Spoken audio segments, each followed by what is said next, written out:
losing season since 2006. And when you talk about talent, they've got a ton of it on this field behind us tonight. And you start with the guy, 6'6", Lavelle Davis. Yeah, one of the better wide receivers in the state, already verbally committed to go to the University of Virginia, 6'6", 210 pounds. Not only is he a stud on the field, but also in the classroom. As for Bishop England, well, Woodland's going to try to throw the ball all over the field.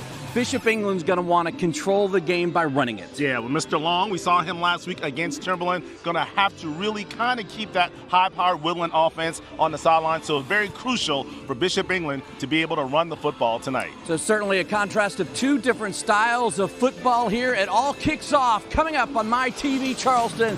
You're checking in with Friday Night Rivals.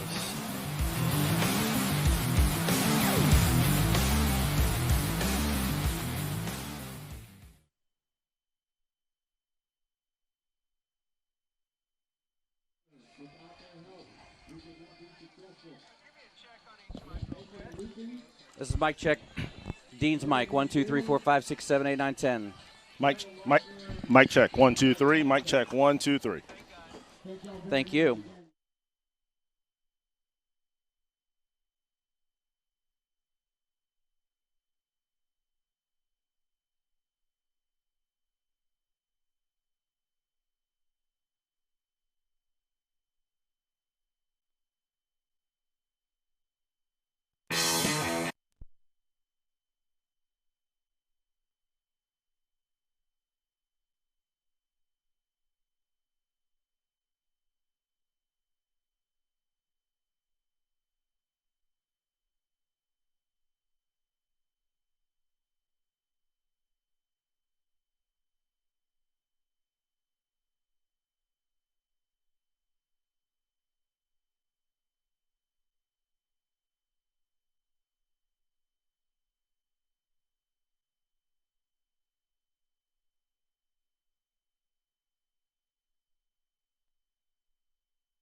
Welcome back to Daniel Island. What started out as a fairly hot and muggy September day has turned into an absolutely perfect night for high school football. Welcome you to Daniel Island, where Bishop England is hosting Woodland. A gorgeous sunset over the American flag back out in the corner of the end zone on the Woodland side.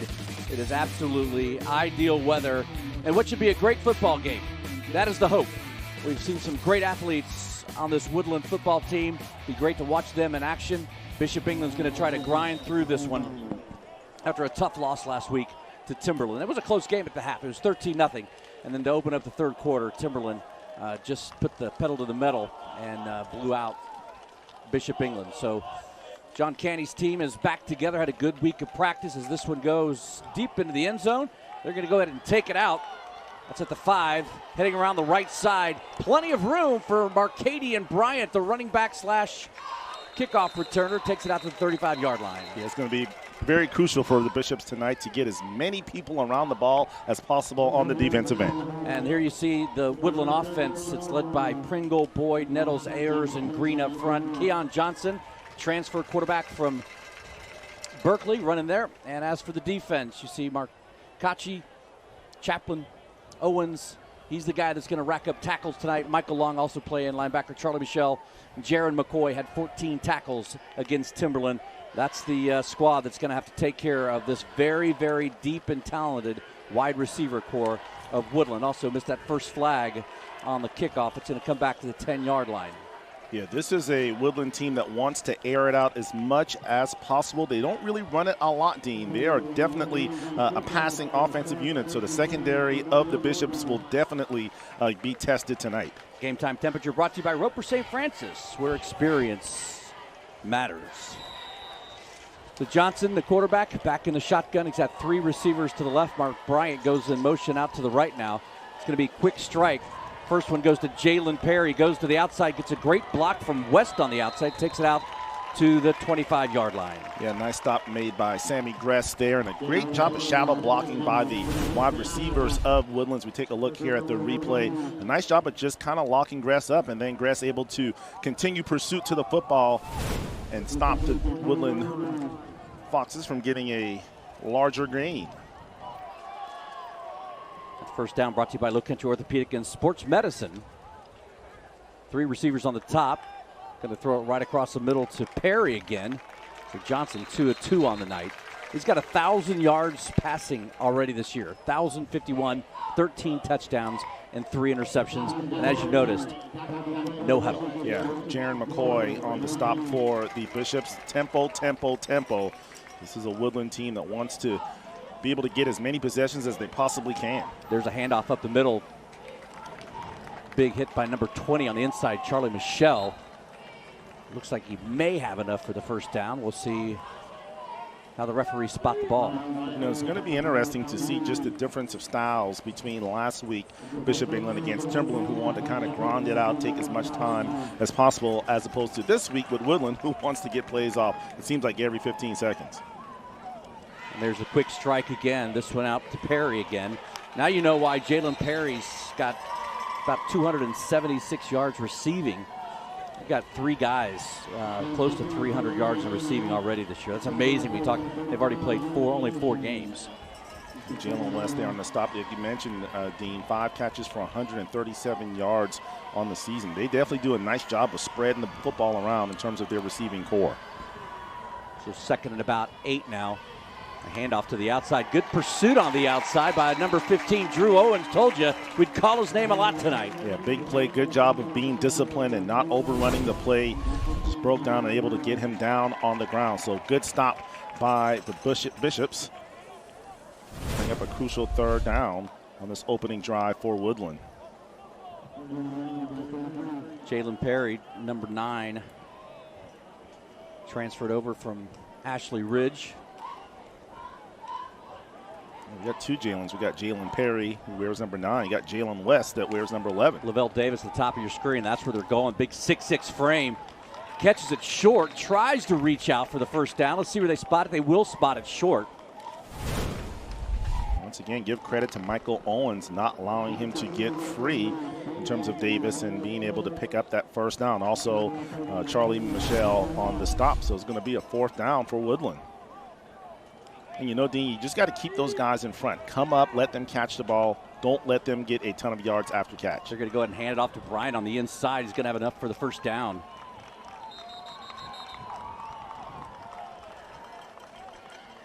Bryant's got 209 yards rushing this year, averaging about 52 a game. Matthew Champlin will be awarded with the tackle. Nice job of filling that hole. And the drive will continue for Woodland. So Coach Ford rolling the dice early, go back to Bryant. Not much room on the inside, a lot of green jerseys. On the bottom of that pile looks to be number 35, William Anderson. So you have to think, if you're Bishop England, yeah, you definitely don't want this high aerial attack of Woodland to get going. So maybe you drop 4 or 5 more into coverage and almost force Woodland to run the football because of all the guys that you have in the secondary. This drive started back on the 10-yard line. Johnson's back. He's got 3 receivers to the left. He's got a man out across the middle. Nice catch with his hands. Of course he catches with his hands, Javon Walker, but he extended the hands up, didn't let the ball get to his body. Sullivan clear on the stop, and it seemed like he had 4 guys running verticals, and he just chose the one that ran the seam route down to the left seam. So a left hash mark, I should say. So a good pass by Woodland as he simply ran by Sammy Gress. See, again, Johnson transferred over from Berkeley. 1st and 10 from about the 24. Go back to the running game, and then inside, tackling an issue right here on this play. Going to take it all the way down to about the 7-yard line. Marcadian Bryant, what an effort. Yeah, Champlin and Claire finally able to get him on the ground, but Bryant refused to go down. We saw last week the Bishops with some issues in terms of tackling, and this is not the start on defense that John Caney wants. The Bishops are going to have to tighten up the tackling. Going to go deep into the corner of the end zone, and that's Davis' jump ball, and that's going to be 6 over Sullivan Clare as Woodland puts the first touchdown up, capping off a 90-yard drive. Yeah, when you're 6'6", just throw it up, let him catch it at the highest point, at its highest peak, and just come down with it. Sullivan Clare actually played really good defense, but there's only so much you can do when you're 5'9" and you're defending somebody that's 6'6". That 11-yard touchdown pass. Yeah, I mean, what are you doing there? You put your backside into and push him out of the lane almost like you're blocking out. And but still, I mean, he has those long arms. He's just going to go and get it anyway. How about a field goal kicker for Woodland? Sydney Carrera. 5'11" senior. Yes, she is a female, and if I'm not mistaken, Dean, this is only the second female I've seen in terms of high school football being a place kicker. Carolyn Cashin of West Ashley the other. Got some great stories about Sydney coming up. You're watching Friday Night Rivals, driven by Cruise Chevrolet, brought to you by Stars and Strike. Woodland strikes first, 7-0.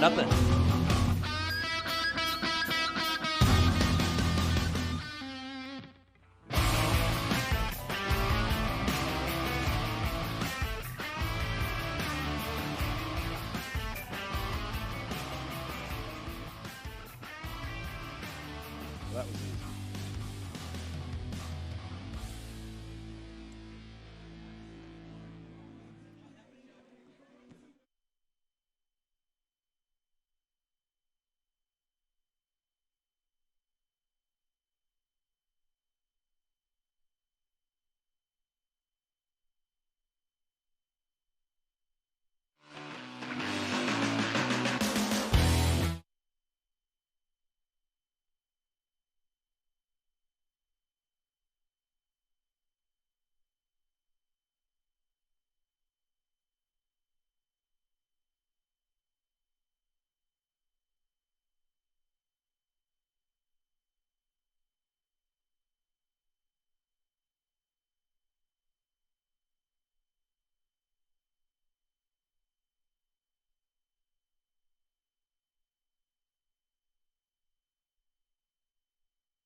Welcome back to Daniel Island.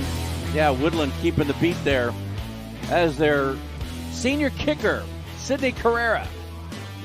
She plays soccer on the girls' soccer team here at Woodland, and coach said, hey, I see you can kick the ball pretty well. Come on out.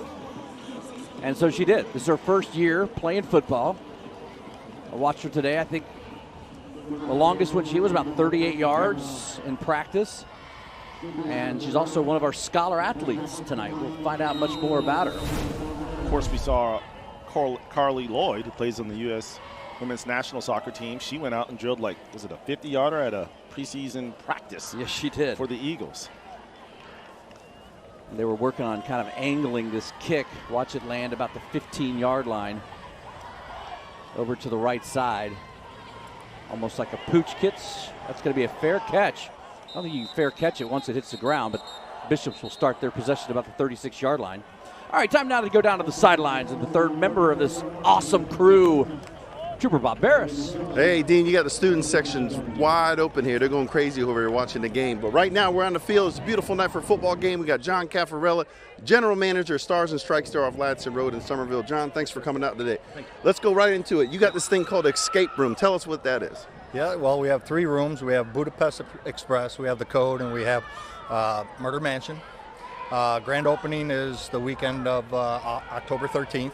And if you book online now, you use GRAND50, the promo code, you get 50% off that booking. If I tell my mom about this Budapest room, she's going to start looking for stuffed cabbage and goulash. Yeah, And bring it, and we'll have a meal while we try to get out of the Budapest room. Absolutely. Also for tomorrow, I know today's Friday, tomorrow's Saturday. If you come in there with a youth jersey, what do you get then? Yeah, every Saturday now through October, you get a 1 hour unlimited game card. Just wear your team jersey in. You have to be 15 and under to do that, and you get to play for free for an hour. Excellent. We look forward to that, John. Thank you very much for coming out. Hey, Dean, we're going to catch the rest of this first quarter, and the student section's getting wound back up. Back to you guys. All right, after that, no gain on the run by Michael Long. Cam Costa finds Eddie Marinero. Picks up about 8 yards, leaving it 3rd and 2 at the 45. And a good start for Bishop England on the offensive end. I'll let you Our get Spinks offensive starters. It all starts up front. Watch Mick Marcacci, Costa, the quarterback, Long, McCoy, 2 playmakers, Scress, Sullivan, Clare, and Marinero, the wideouts. I was going to comment that last week the Bishops had some issues sustaining drives. Let's see if they can get it here.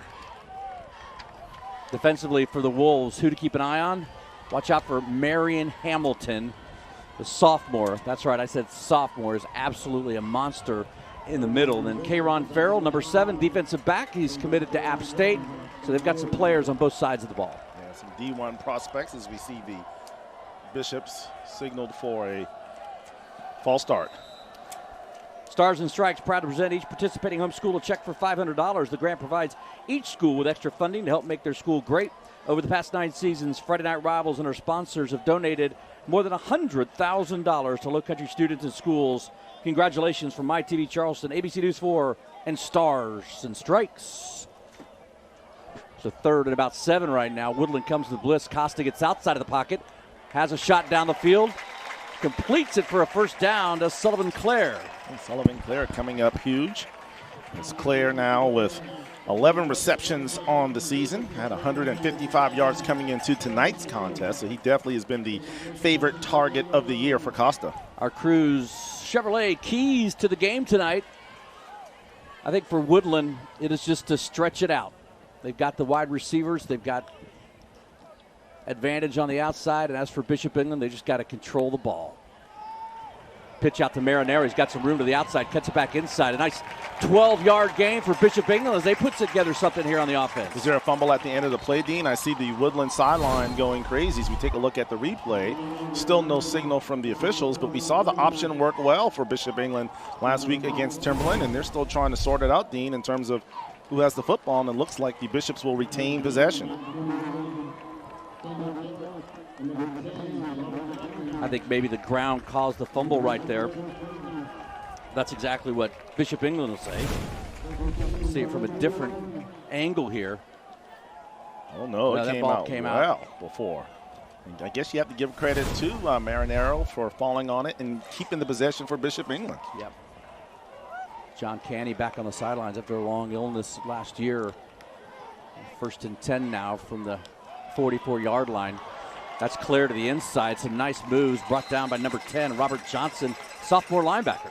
Yeah, nice job by Clare eluding the defenders of Woodland. Just a simple kind of toss to Clare. Most thing in that situation, Dean, you have to make sure you get possession first before you try to do too much. A good job of him keeping concentration on the football and then getting what he could out of the play. 2 receivers left, an H-back up, Long in the backfield. Woodland shows pressure. Costa's going to step back out, get maybe a different play from Danny Krogan. It's going to be a quick pass out to Clare. He's got to fall on it because it was a backwards pass. Nope, they're going to call it an incomplete pass. I just mentioned Clare doing a good job on the previous play of locking in terms of making sure he secured the football. And that time, yeah, he looked down the field. I think he saw the white jerseys approaching. It'll be 3rd and 7 now. And I think a big play here, Dean, for Bishop England. You want to definitely get off to a good start. You want to keep that Woodland offense on the sidelines. They have to go on long, sustained drives to kind of shorten this game to give themselves an opportunity to come away with a win. Costa back in the shotgun, trying to get Woodland to jump. They don't. He's going to look right. He's going to throw deep right. Had his man just a little bit. It had been an absolutely perfect throw. Not able to fit that one in to number 20, Charlie Michelle. There was double coverage there, and he threw it where only Michelle would have an opportunity to catch it. So just a safe pass just led him a little too much to the outside, and that will result in 4th down. And it looks like BE's going to go for it. About 4th and 7 now from the 37. Costa's got 3 receivers left. He's going to shift long over to the right. He's going to look right. He's going to step up into the pocket. He's going to throw a quick pass and batted away by Cron Farrell. And that's going to be a change of possession. Interesting to me there, Everett, if you know that you're in 4-down territory, on 3rd down, why don't we chip away and get 3 or 4 yards there? Exactly, and make that 4th down distance a little more manageable. But couldn't complete, so turnover and downs. We'll give it back to Woodland. Hey fans, we're giving you an opportunity to vote for tonight's Rockstar Cheer of the Night. Log on to abcnews4.com/poll. Vote for either of tonight's cheer squads. You can either cheer for BE or Woodland. Cast a vote for the Rockstar Cheer of the Night. Results later tonight in our broadcast. So they'll take it over 1st and 10 from the 37. They're going to go back inside to Bryant. Nathan Everman and Matthew Champlin on the stop for the Bishops, and it looks like Woodland's trying to establish the run. I think they may know that they can really throw it at any time because of the advantages that they have on the outside. So they're really trying to get that running game going. It's about a 2-yard gain for Bryant. There's the throw game across the middle, and that's number 9. He's got a ton of room outside. That's Jalen Perry. That's a kid from Ashley Ridge that came over. You saw the speed. Coach Ford told me, he's like, this is the guy. He goes, a lot of people divert their eyes and look at big number 13, Lavelle Davis. He said, but it's Jalen Perry who is the freak athlete on the field. When you play against Woodland, because of their athleticism, you kind of have to kind of give them some space. You can't necessarily play bump and run coverage, and because of that, that 5-yard curl, that little dump is wide open the entire time. So the Bishops are going to have to maybe just alter their defense and not give as much padding as they've done thus far. We'll take a look there at Danny Krogan, the former Bishop England quarterback. Had a very solid career here at BE. Now back coaching his alma mater. Offensive coordinator for Woodland is Rodney Mooney. May sound familiar. He came over from Ashley Ridge. 2 other assistants also joined Coach Ford's coaching staff. But if you're an offensive coordinator, you see the weapons on this side of the field, you're like, yeah, I'll take it. Exactly. And so will Marcadian Bryant.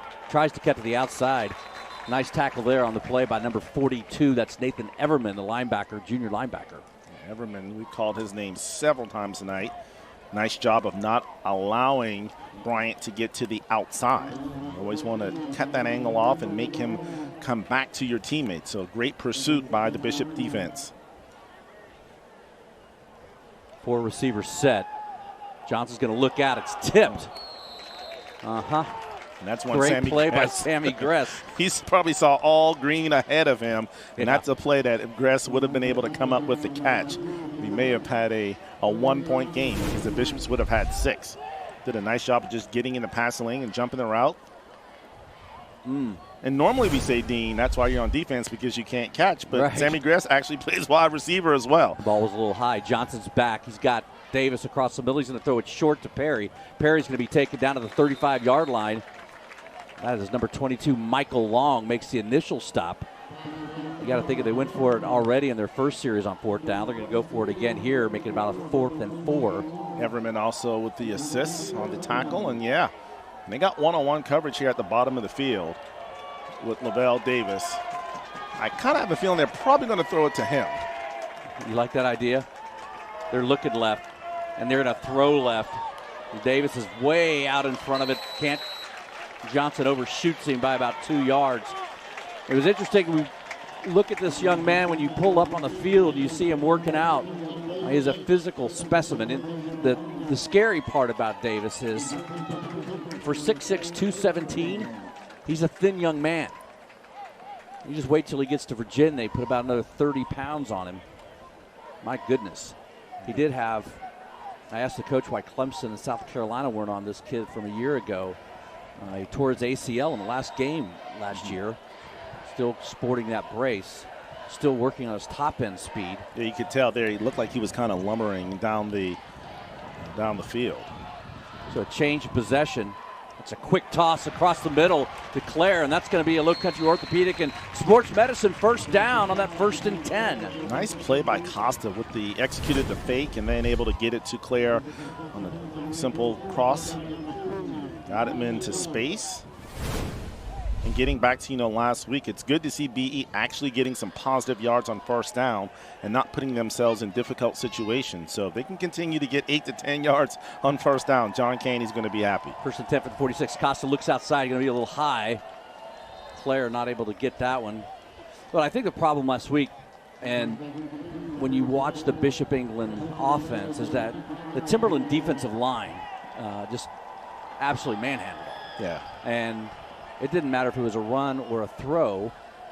Costa just didn't have time to set up to find anybody. Even on the quick slants and the quick outs on the sidelines. They were playing press coverage on the outside. This was a difficult time. Timberland took their offense away. 2nd and 10 now. 2 in the backfield for Costa. They're going to have a second offside call. False start against the offense. So someone clearly jumped. And once again, penalties very defeating. When you're on a nice drive, the last thing you need is penalties, and that's an extra 5 yards. You don't want to make it harder for yourself. No. So now it's, behind the chains, and so I think in this situation, Dean, maybe look for Bishop England to try to get his, 7 or 8 yards on this play to kind of give it a better chance of accomplishing that third down play. I like to see him go back to the speed option. They've had success already tonight. Michelle in motion. There it is. Longs to the outside. He's going to be pulled down on the outside. That's number 21, Kendrick Clark, a sophomore defensive back. Man, look at the movement by this Woodland front. Big Kamarion White, sophomore, 6 feet, 290 pounds. Big number 56, running sideline to sideline. We'll keep it at about 3rd and 15 now. He has to take a break. He ran too hard on the last play, Dean. He's got to come out and get some air and some water. You got 2 up top, 1 down low. That's Eddie Marinero. Longs in motion. It's going to be a tip pass over the middle. Still going to be brought in far short then. The first down is a little struggle on the field there. Charlie Michelle able to grab that tip ball. I couldn't tell who was on the tackle. Maybe it was Deshaun Boyd, but I'm not sure. Yeah, it was Deshaun Boyd that snuffed that screen out.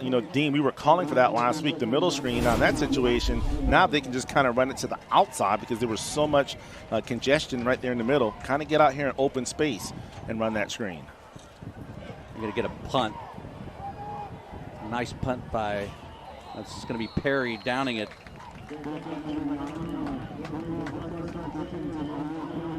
So the Woodland defense, they've done their job. Last possession, the Bishop's defense did their job. I think we both, Dean, kind of expected a shootout, but so far, outside of that opening impressive drive by Woodland, both defenses coming to play tonight. You look at Woodland, and they've got really interesting, they've got 600 kids in the school, and that's something that Coach Ford had said to me, is that he's like, we need more kids coming out of this team, but they've got a great balance. They've got 16 seniors, 16 juniors, 17 sophomores, and 13 freshmen. And a lot of them are getting playing time as Johnson's pursuit for the backside spins out. He's going to pitch it forward to Perry. It's going to be an incomplete pass, but a great job on that rush by Sammy Gress. Now Gress is down on the sidelines, or on the field. Looks like he's holding his lower back. Great pursuit. It looked like Matthew Champlin was going to be able to get him and not able to bring him down. I think if you go back and look at that again, we've got 2 guys down. Number 54 is also down on the field. That's Andrew Simmons, a sophomore lineman. But for Gress, he came in and took out Johnson. but he looked like he got him low and somehow tweaked his lower back. Take a look at it again. You see him coming in very late.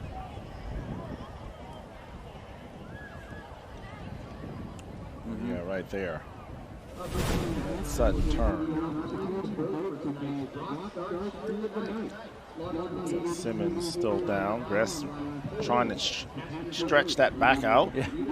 We call that the old man stretch in my house. And I think you're the only one probably doing it at your house. Absolutely, I am. I asked Coach Canny how this week's practice was. Just interested to find out how his team responded after last week. I know they were very disappointed, and not only the results, but just how the game played out. And he goes, we're just beat up. He goes, it's early in the season, we're already beat up. So they certainly have little room for injury right now on this team. And I think John knows his limitations. Obviously, he's got a gritty bunch of kids that are going to fight to the end. They're going to give it their all. But in some situations, the opponent is just better. And I just think last week Timberland was a better football team. It was very encouraging to see BE come out with a good start thus far. Oof. Really well thrown ball by Keon Johnson to lead Davis, but just glances off of his hands, setting up 3rd and 10. That was a skinny post thrown by Davis. Really couldn't throw it much better, and good coverage once again by Bishop England. As Michael Owens. They're going to have to give Owens some help. They can't leave him on the island all night long. He's on an island right now, 3rd and 10. He's going to look right, going to zip it across the field. Brought in by Jalen West. Sullivan Clare on the stop. And this defense of Bishop England looking very impressive. We talked about just how potent this Woodland offense is, but they've not really given up much of anything, Dean, outside of that first possession. Well, coming up tonight on ABC News 4, check out Scott Eisberg and Greg Brzezowski for a complete wrap of the best local high school football games from around the country. They've got you covered starting at about 11:07 tonight. So there's about a 4th and 5, penalty flags down. Ball start's going to go against Woodland, so that'll back them up. You have to think here, Dean, if Woodland doesn't get off a decent punt, the Bishops should have outstanding field position, especially if they can get a return on the punt. Right now, is that Claire back there? Javon Walker with a nice boot. That's McCoy. Ball's going to hit at the 35 and jump forward and then settle back down around the 36-yard line. It's Jaron McCoy. Let that ball sit. So, yes, the Bishop England defense, really nice recovery after that first drive, 9-play drive by the Wolves to put up the first 7. Now Bishop England trying to put something back together. That a nice drive, their first opening drive as well, but went 3 and out on their last possession.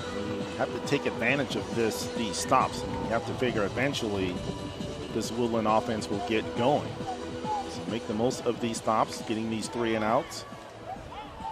Just come up with a couple of first downs at worst case scenario. Gress still on the sidelines. Michelle in motion now. Costa's going to pitch it out left. That's going to be long, cutting it back, picks up a hard 3 yards. Looks like Rylan Ash, the 6'1" senior linebacker, on the stop for Woodland. One thing this Woodland defense is doing, they're making Bishop England earn every single yard that they've gotten thus far. 55 seconds left on the clock. Woodland is playing I don't see a 4-3. Yeah, they've stacked the box. Costa's now going to go back and look. He's going to be pressured, just going to dump it off over the middle. Jay-Sean Boyd. Boyd. Be a flag, a late flag thrown. Costa comes up, Gimpy on his left side. Roughing the passer. Call it intentional grounding on Cam Costa. Great pressure here, Dino, from Jay-Sean Boyd. We've called his name several times, the 6-foot senior, 290-pounder. I think he kind of went unblocked. You have to give credit to Costa, who tried to kind of save the play, but unfortunately no receiver in the area. And because of that, it'll be intentional grounding. And penalties over the last 2 weeks, also a loss of down for Bishop England. Absolutely demoralized this Bishop England offense when they have been able to get things going. Unfortunately, penalties have kind of been the stopper. So it's 3rd and 25. Seems like a long 25. Just going to be tipped to the line of scrimmage, fall down, fall to the ground, incomplete. A nice play by the senior linebacker, Ryland Ash. Looking at this front four, really the front seven of Woodland, the last thing you want to do if you're Bishop England is, get in a situation where they know you're having to pass and they can just kind of pin their ears back and rush Costa. So, unfortunately, another stop going to go wasted for Bishop England. DeFazio with another great kick. Awesome kick. Out at about the 35-yard line. A 60-yard punt from Nick DeFazio. That's exactly what his team needed after the offense won a quick 3 and out. And I say quick, I think at the ball with the minute 20. About 35 seconds left when he punted it. DeFazio, the junior, averaged 33 yards a punt coming into the game, his long of the year. It was 42. Did a good job of essentially almost flipping the field for Bishop England. So 1st and 10 at about the 34-yard line now. Johnson back in the shotgun. Will change the play from the sideline. He's in a quick strike to the outside. That is Perry again for a pickup of about 5. Nice stop by, I believe that's Jaron McCoy. Nice job of leading his wide receiver Perry up the field. You see this, Dean, he throws it ahead of him, which allows him to have his momentum going forward down the field. If he throws that ball behind him or even to him, he doesn't pick up as many yards as he does. Javon Walker with a nice block downfield for Perry. They're going to keep playing through the horn. He's going to zip it through. Missed Jalen West right there. So we've come to the end of the first quarter. Woodland scores on their very first drive, and that is all the scoring that we've had here at Daniel Island. You're watching Friday Night Rivals, brought to you by Stars and Stripes.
Ladies and gentlemen, the Triple B would like to thank you for being Bishop backers. Some of our current Bishop backers include Jay and Barbara Michelle. Welcome back to Daniel Island. The Woodland Wolves making the trip down I-26 in Dorchester County. Take on their 2A rival, the Bishop England Bishops. Woodland opened up the season playing Somerville, losing 50-20. And they beat Lake Marion 49-14, beat Battery Creek 37-6, and then lost last weekend to Orangeburg-Wilkinson 35-20.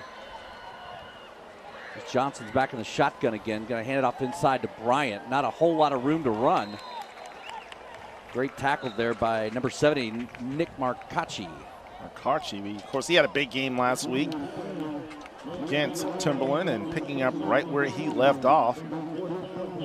picking up the solo tackle. And this front three, now four, Bishop England, they really have held their own tonight. When you look at that Woodland offensive line, a lot bigger than the BE defensive line, but Bishop England is giving them all that they can handle. Walker punting. Nice punt. Jaron McCoy with the free catch off of his top shoulder. Going to be a race to the ball, and it's going to be won by number 24. That is Malik Anderson, the defensive back. Yeah, and that's why you always want to be behind the ball. McCoy made a silly mistake here. Obviously not intentional, but you always want to be behind the ball and be moving forward when you catch it, not going backwards, in a crucial mistake for Bishop England. When you go back to last week, the wheels started to come off after an interception for a touchdown, and then there was, I believe, a turnover off of a fumble. And the next thing you know, it was a 28-point game when it was just 13-0 at the half. So right now we'll see if the Bishop England defense, which did a great job forcing Woodland to go 3 and out. They've got first and goal from about the 8-yard line. And they get a break here. Johnson smartly falls on the ball at the 25-yard line.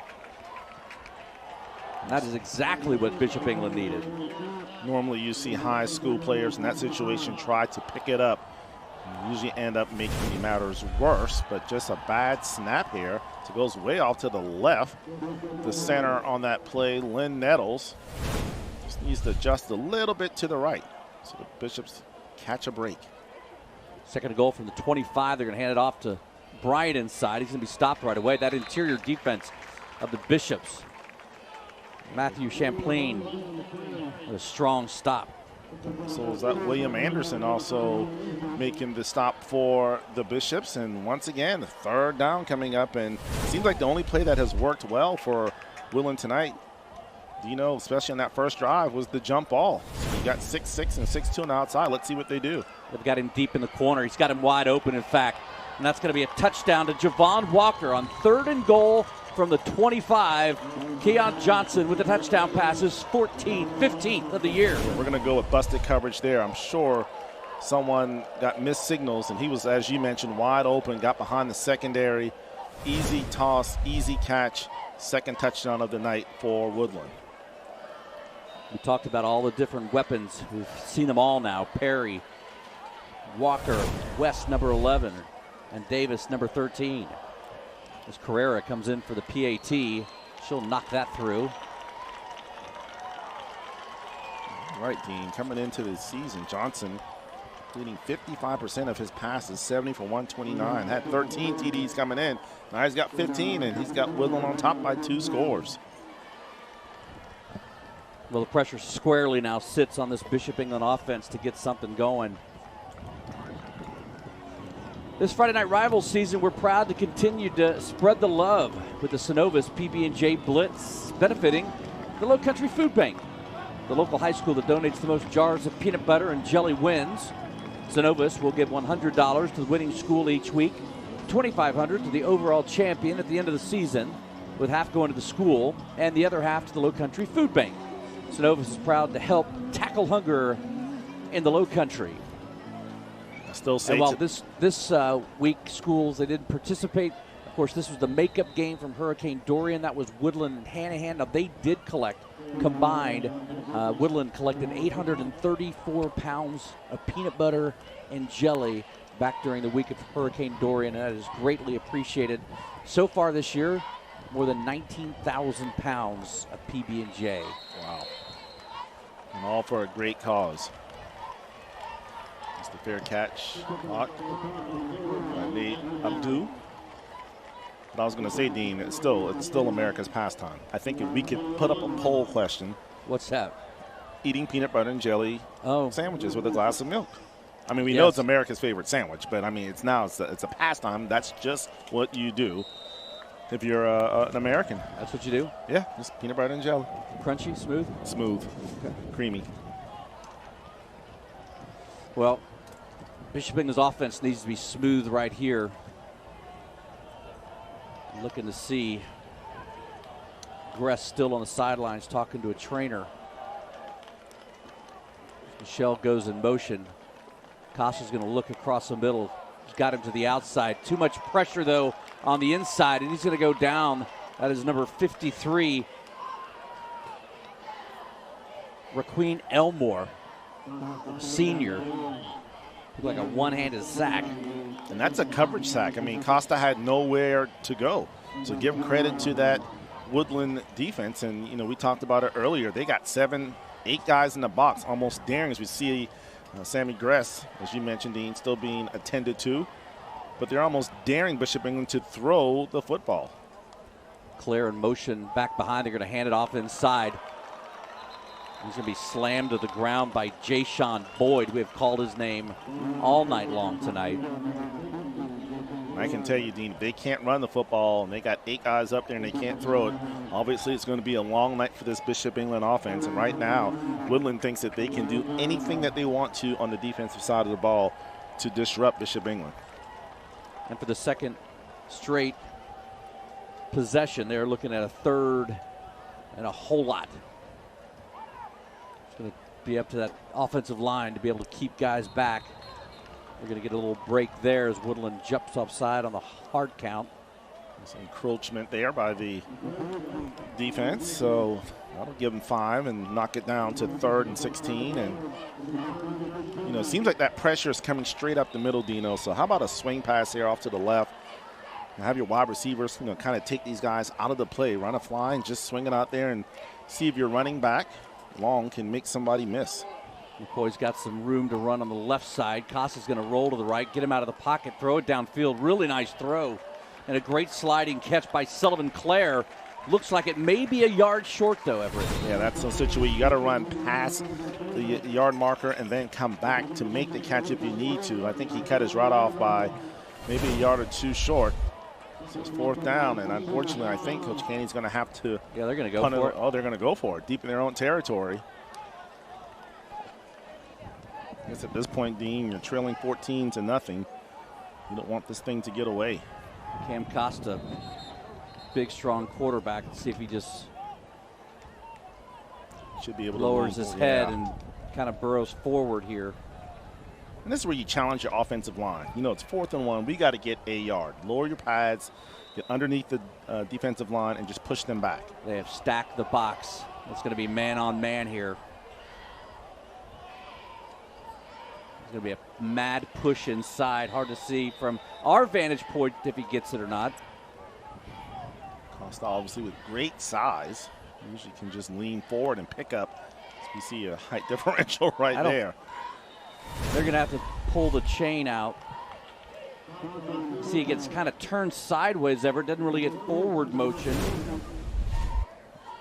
Question will be, will it be a right foot spot or a left foot spot?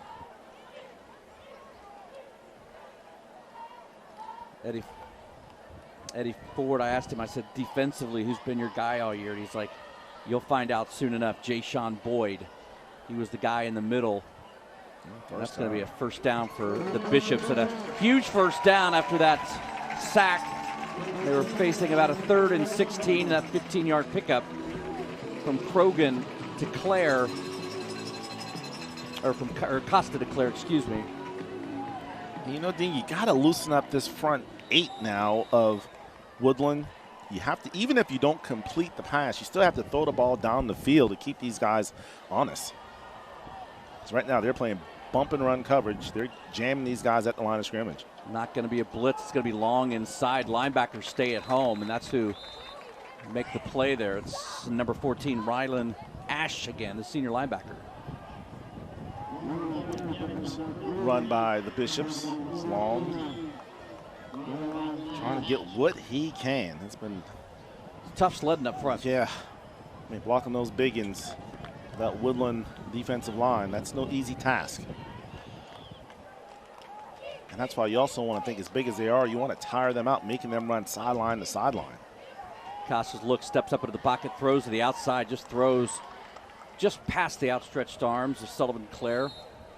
An interesting part about Woodland, they have only 2 guys. This is a 2-way football team now. They have 2 guys who go both ways. Play offense and defense.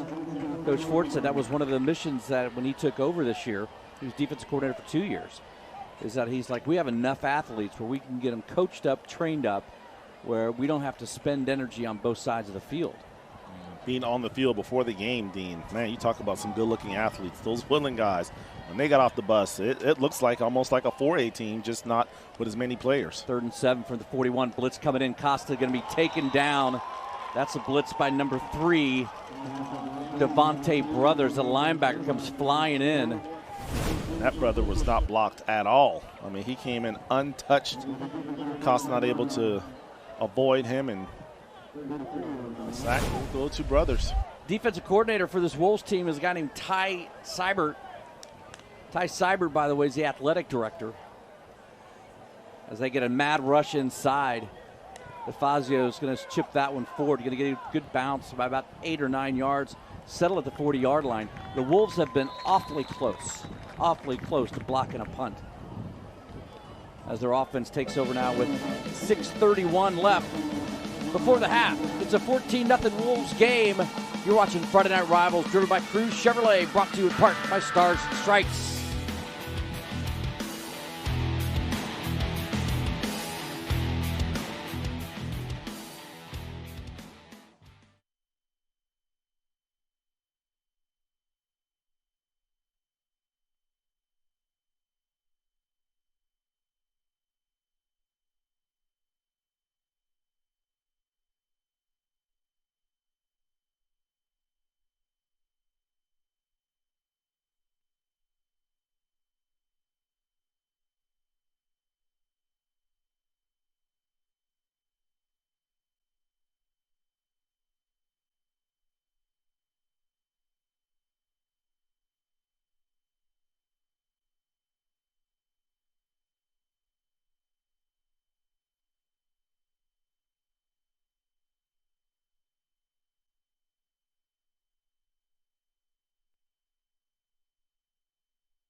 Welcome back, everybody. 14-0 Woodland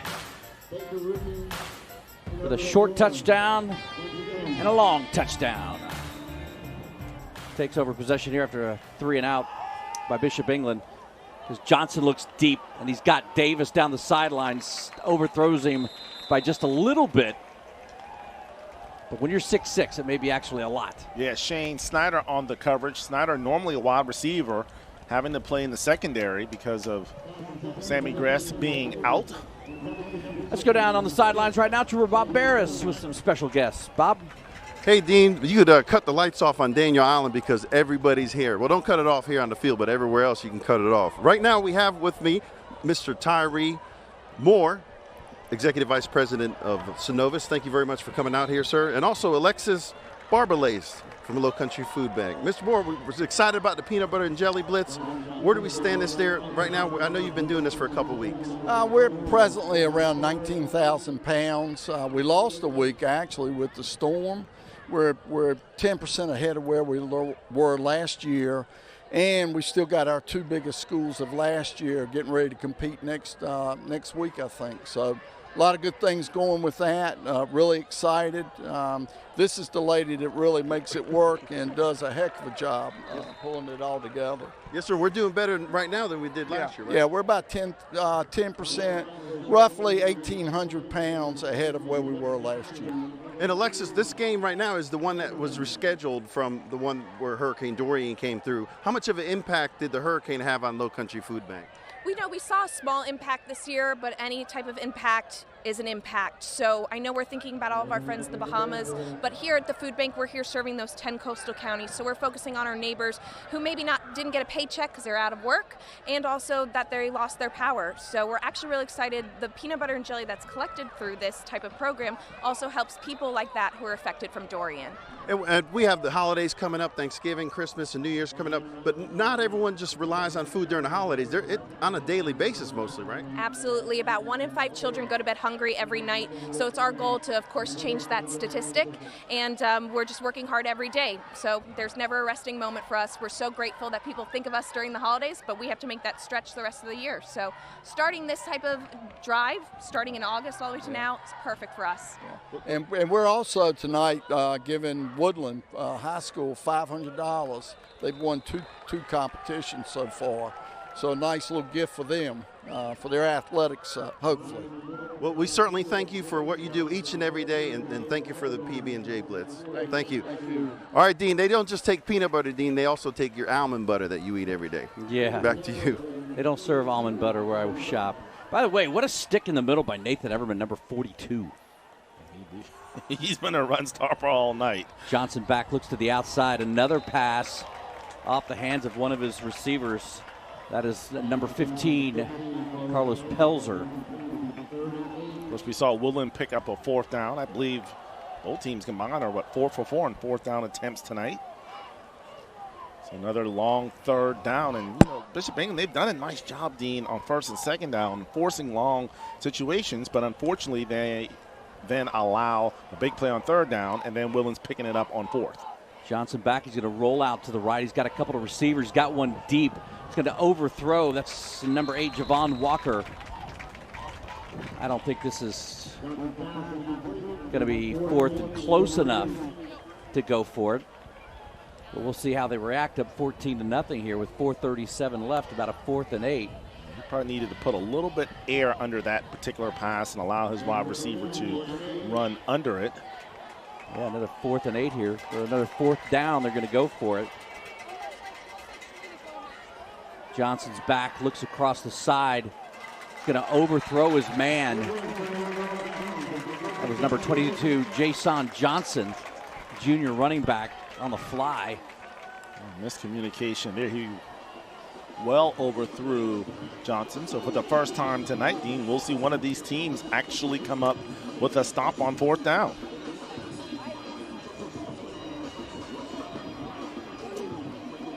There's Woodland High School. The peanut butter and jelly. They collected more than Hanahan did back during the hurricane. Mr. Tyree Moore signing the bottom of that check in Synovus, $250 during our Synovus PB&J Blitz food drive. Really appreciate your participation and your sponsorship. As Bishop England takes it over long to the outside. First time he's been able to turn the corner, picks up about 18 yards on the run. Yeah, determined run by Long. Robert Johnson on the stop. And usually when Bishop England has success offensively, Dean, it's because they're getting outside. They're not trying to run right at that big front of Woodland. So the more that they can do things of that nature, speed option, getting it to the outside, swing passes, I think that'll give them a chance to be successful against Woodland. Costa back, short side of the field to his left. He's got 2 receivers there. Long in the backfield. They're going to pitch it and go to the outside there. Long's going to cut it back inside. He's going to see Boyd there, but he's also got a line of blockers. Going to take it in for about 8 yards before Farrell brings him down. That is number 7, Kayron Farrell. And Long's a smart young man. He went right, said, you know what, 1 against 3, probably not going to work, so I'm going to reverse field, come back. He actually was able to pick up a couple of blocks, I should say, turn it up the field and get what he could out of that play. As we talked about earlier, you get that running game and you can play a lot off of it. Costa back under center now. He's going to try to go right up the middle. Again, he runs into a wall of white jerseys. Jaron McCoy gets caught up in that pile. His right leg slow to get up. Jayshon Boyd will be credited with the tackle again, and just tackle to tackle. That's not where Bishop England is going to have success tonight. And when you get an athletic, aggressive team, as we're seeing right now with Woodland, Dean, let them come in. Like, invite them to make that pass rush and just simply lob the ball over the top, over to the right side or the left side, and create a wall to go down, down the field. Let's go down to our field and down to our sidelines. Yeah, and Dean, student section was just wishing someone a happy birthday, so we're listening to that. I'll tell you, they're so excited. We're here with Patrick Finneran, the principal for Bishop England. We certainly thank you for having you here. And I want to tell you, we're a couple weeks into the new school year. How excited are you? Very excited. It's a good start to our school year. Even though Hurricane came through, our kids are doing a great job, and it's just a nice start to our school year this year. Any new programs this year versus what you did last year? Sure. We have a big focus on service this year. So the first day of school on the 19th, all our faculty, staff, and students were outside the building doing service throughout the community. The food bank was one of our places we did service at.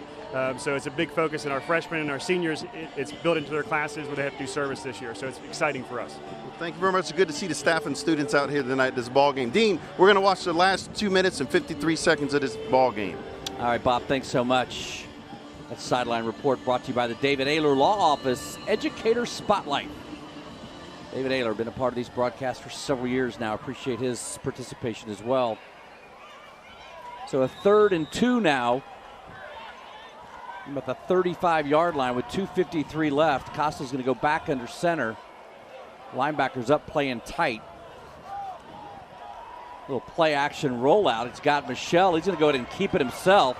Take it down to about the 30-yard line, the first down for Cam Costa. Good job by Costa. I'm sure in that particular play, had the linebacker come up to stop Costa, he would have lobbed it over the top to his wide receiver, but nice job. He noticed that he went with him, simply tucked the ball, took off, picked up the first down. That was your Low Country Orthopedic and Sports Medicine first down. Start up shop 1st and 10 from the 30 with 2:45, and this is exactly what John Canny needs to happen. And best case scenario would be Woodland not get the ball back again here in the first half, and the Bishops be able to put some points on the board. Doing all this with Sammy Gress on the sideline, still holding that back. Costa back, looks right, going to throw it down the sideline. Looks like he's going to overthrow his receiver. And you talk about just a little bit of air, that's all he needed to find Jaron McCoy. Yeah, he had the big arm on that particular play, but McCoy not able to run it down, and yeah, you got to just lob. You have to be finesse in those situations. He had the guy beat, but overthrew him. McCoy ran a great route. He'll start and stop to create a little bit of separation between him and the defensive back.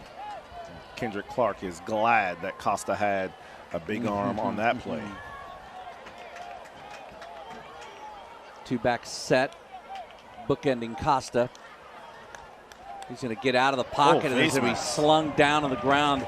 That's number 55, Cam Ayers. He's going to pick up more than one penalty flag. Automatic first down. Second or third time they've gone after the quarterback's head. We're not saying intentionally, but that's where the shots seem to go. And I think what's happened is Costa's so tall, when he goes to duck, he's right in the line of those guys' arms. So, yeah, you turn the head like that. That's a dangerous play. And as you mentioned, Ayers, I should say, did not do it intentionally. And fortunately, Cam Costa appears to be okay. But right now, Woodland's sending more than BE can block. Yeah, he was absolutely in the clear, not touched as he broke through the offensive line. The Bishop England going to start at 1st and 10 at the 15 as Everett's being attacked by a moth. Michelle in motion. Costa's going to pitch it out quickly to Long. That seems to be the key. Long eludes about 3 or 4 tacklers, takes it down to about the 2-yard line. Great running by Michael Long. And we can't say it enough. When the Bishops get outside, good things happen. That speed option, once again, is a bad angle taken by Jayshon Boyd, allowed Long to scamper down the sideline, and now they have a 1st and goal. And if I'm John Caney here, Dean, I want to use as much time off this clock. I don't want to score too early and give this ball back to Woodland, who still has 2 timeouts. If I'm John Caney, I want to score right now because I need a score. But it's 1st and goal from the 3 on your Low Country Orthopedic Sports Medicine first down. Costa over center. He's going to hand it off to Long. He's going to scoot. Going to be tackled by about 3 or 4 guys. But again, trouble to run between the tackles. Johnson and Boyd on the stop for Woodland. Looks like he may have picked up a yard, maybe 2, make it 2nd and goal from the 1.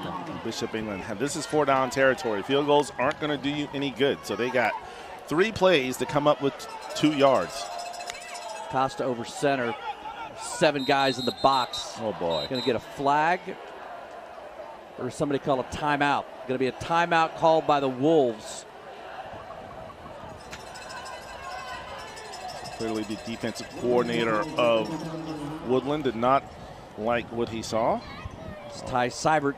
Interesting, it seemed like they had everybody stacked to the left side of the line. There wasn't anybody to the right side. And in that situation, if you know they're expecting the quarterback sneak or the Bishops to try to score it up the middle, that's when a quick pitch to the outside and Long should be able to walk into the end zone.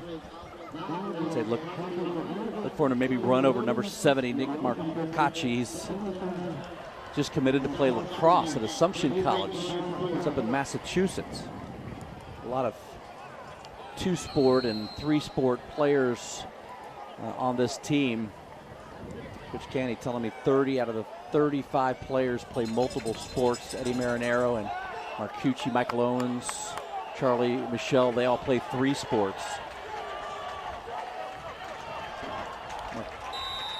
Marcacci's on your right tackle. Costa's going to put Michelle in motion to the right. He's going to come back to the left, set back up again, and it's just going to be full force, full might. The Battling Bishops and Cam Costa from a yard out on the scoreboard with 1:08 left. That particular time, the Bishops won the battle. They won the line of scrimmage, and a huge drive for the Bishops right here before the first half. Much needed for John Canny and Bishop England. Charlie Michelle coming back around to help out. Marcacci comes in. Yeah, great series of plays also by Michael Long. Started off with a 20-yard run, followed up with an 8-yard run. Face mask hurt Woodland there as well. Another flag is down as DeFazio's kick was up and good. Encroachment again. So the Woodland defensive line in the neutral zone. Yeah, you talk about two-way players. Obviously here at Bishop England, most of those guys, not a big enrollment. Most of their guys have to play 2 sports. And, of course, Lou Albano, who played here, was it last year, Dino? 2 years ago. Now playing at Notre Dame. Fazio kicks it through. 8 of 9 now on PATs on the year. How about Sullivan Clare with the hold? It was a bad snap, and Clare able to gather it, get it down, allow the extra point to be kicked. Well, you said they needed to burn clock time, and they did. That took about 4 minutes off the clock, leaving 1:08 left to play. That 57-yard drive. 9 plays, so an efficient drive. And really found success running the ball outside of the tackles. I think maybe the coaching staff of Bishop England, maybe they found something. Totally expect Woodland to make some adjustments at the half, but they did a good job of bringing the pressure up the middle. But when you do that, that leaves the outsides open. DeFazio handles all the kicking duties, punting. Woodland's got 3 players back. Fazio's going to kick it deep. It's going to go to the middle man. I believe that's Jalen West. Nope, Marcadian Bryant. He's going to turn the corner, take it all the way out to the 40-yard line. Sets up Woodland. 60 yards from pay dirt with 1:01 left. Michael Owens on the stop for Bishop England. 1:01 left, as Dean mentioned. Stole 1 timeout for Woodland. We know about their big play wide receivers. If you're the secondary of Bishop England, you cannot allow anything or anyone to get behind you. If you have to, back up, let them make the catch, and then come up and make the stop. If you're wondering about Sydney's distance, it's about 32 yards. So they have to get him down to about the 15 as they're going to run the ball. Bryant to the inside, going to pick up 10, plus another 3 or 4 before he's taken down at midfield. Clock is stopped there on that Low Country Orthopedic and Sports Medicine first down. Nate Abdu kind of slowed him down, and then Sullivan Clare there to finish him off. Also trying to hang on for dear life was Charlie Michelle. Arcadian Bryant with a good game already. Johnson's going to look across the middle. He's going to throw it up in the middle, and that is number 8. Javon Walker pulls it in at the 30-yard line, and a great throw by Keon Johnson. Been so impressive tonight. Stepped into it, able to shift that weight onto the front foot to lower the strike. Beautiful ball thrown, and clock is ticking on 33 seconds. Going to be a false start on number 9, Jalen Perry, the slot receiver at Woodland. Moving back to the 35-yard line. So 2 plays. Woodland already in scoring range. You have to think BE probably will play man coverage in that secondary, and that's where you have that disadvantage. And so if you're the head coach, Eddie Ford, you want your quarterback to just give your wide receivers an opportunity. If you take a look there at big old Lynn Nettles, 5'11", 300 pounds, leading the charge in the middle for Woodland. Lavelle Davis is in the slot. It's going to be another false start. William Green by Woodland, going to back him up another 5. Make it 1st and 20 from the 40. It's one of those situations, Dean, where you try not to fall forward, and unfortunately William Green right there, the right tackle, just could not hold on. Now in a move that is maybe less strategic and more frustration, Eddie Ford calls his last timeout with 19 seconds left. Here's where you have to instruct your guys, hey, when we make the catch, get the ball to the official, put the ball down, get back to the line of scrimmage as soon as you can if you have to spike the ball. But you have to hustle because, again, you have no timeouts to stop the clock.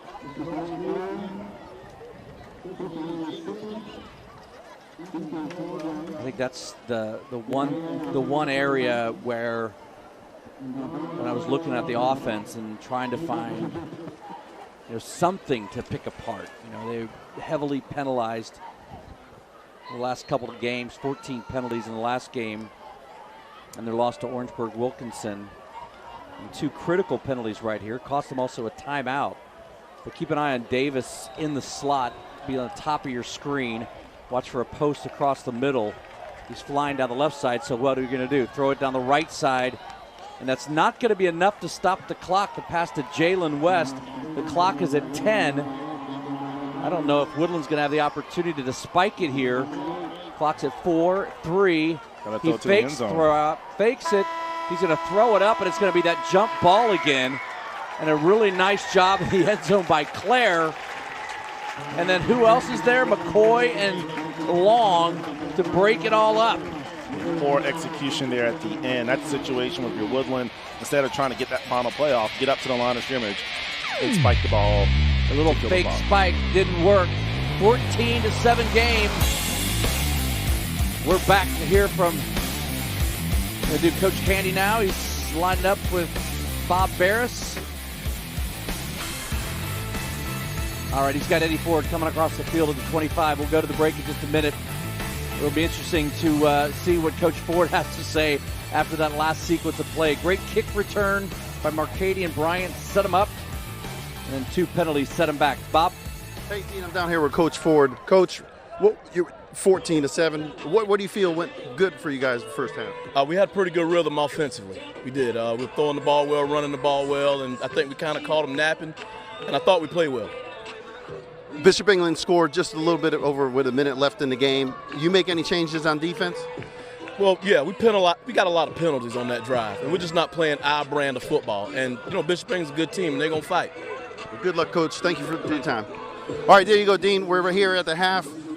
Everyone's excited. Not one person left the game that did leave for the hot dogs and hamburgers, though. Back to you guys. It's 14-7 Woodland game. Thanks for joining Friday Night Rivals, brought to you by Stars and Strikes, driven by Cruise Chevrolet. We're back with our Roper St. Francis halftime show right after this.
Welcome back to the Roper St. Francis Halftime Show. We understand that your health and those you love matter the most.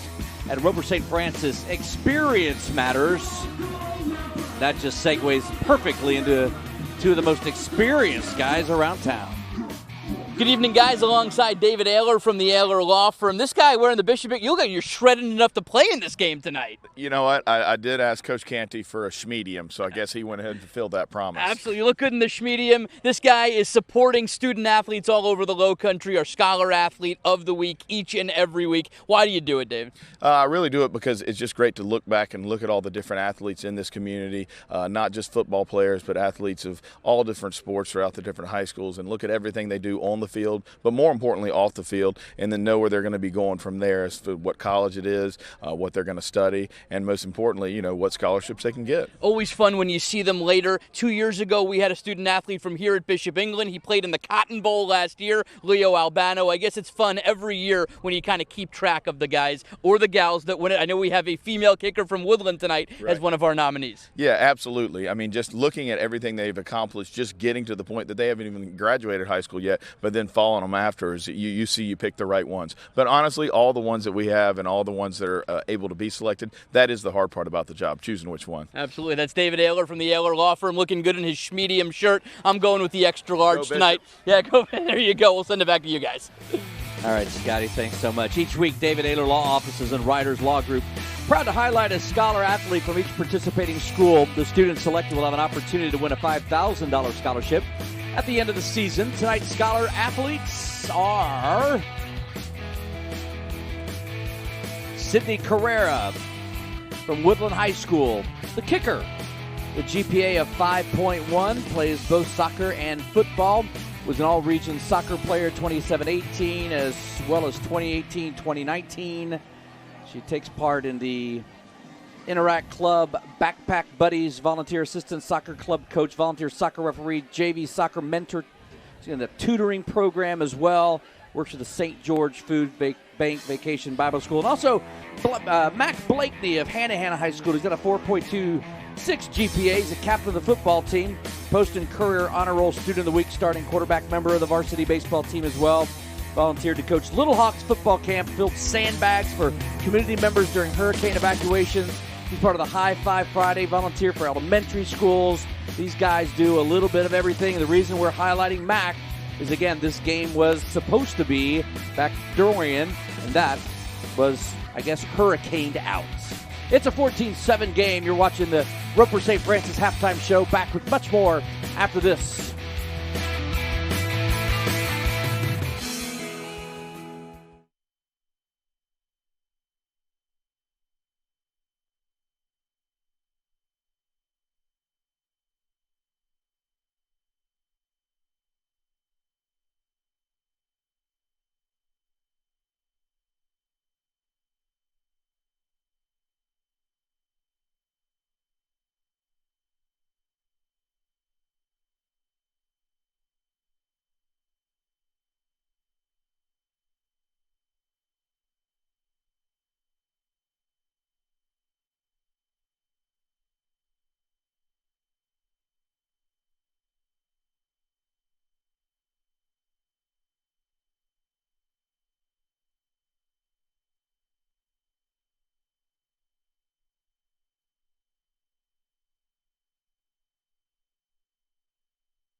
Welcome back to the Roper St. Francis Halftime Show. We understand that your health and those you love matter the most. At Roper St. Francis, experience matters. And tonight's trophy, by the way, provided by RKO Total Graphics in downtown Charleston. It's time, dog. It's our favorite time of the night, Dean. What are the odds? None. 0.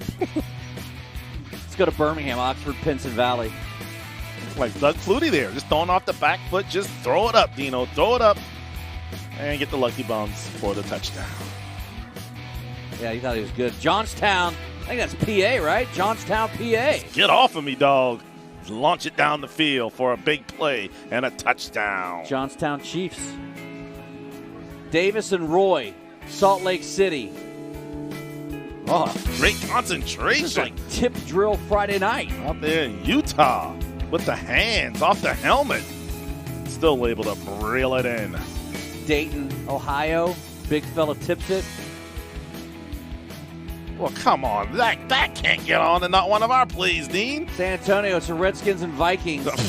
Oh, goodness gracious. This Redskins team looks a lot better than the one in the NFL. What happens in Vegas doesn't stay in Vegas. We show it here.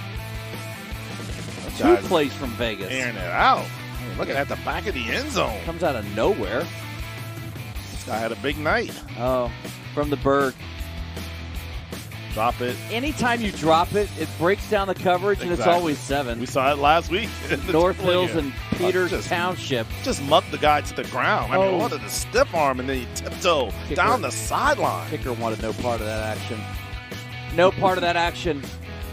I mean, come on. We had a tip pass, get highlights, and we can't get, something from Charleston? Jalen Richardson had 3 touchdowns last week. I mean, geez, we had the one where they tipped it in the air on the pitch.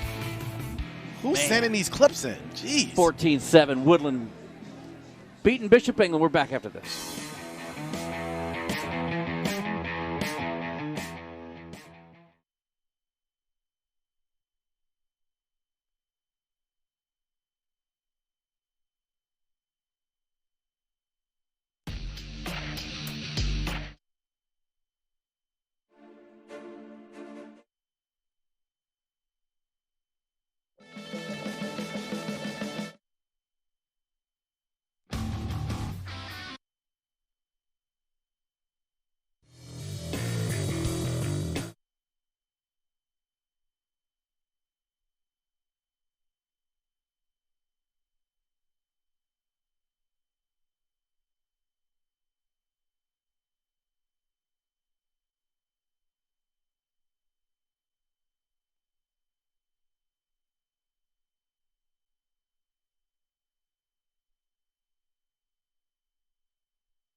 Welcome to the Roper St. Francis Halftime Show. We understand that your health and those you love matter most. At Roper St. Francis, experience matters.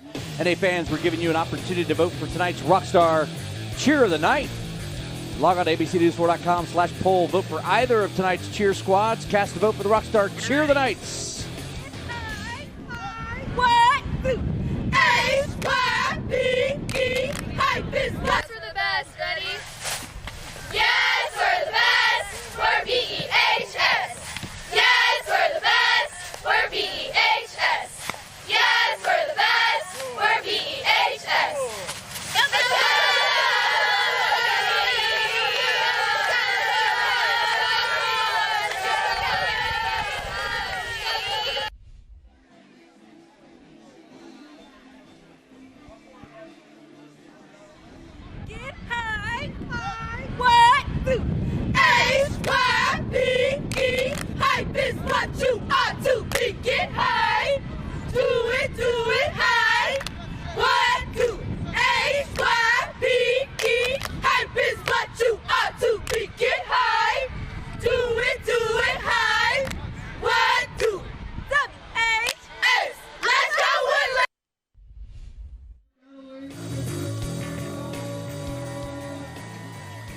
All right, a 14-7 game, Woodland over Bishop England.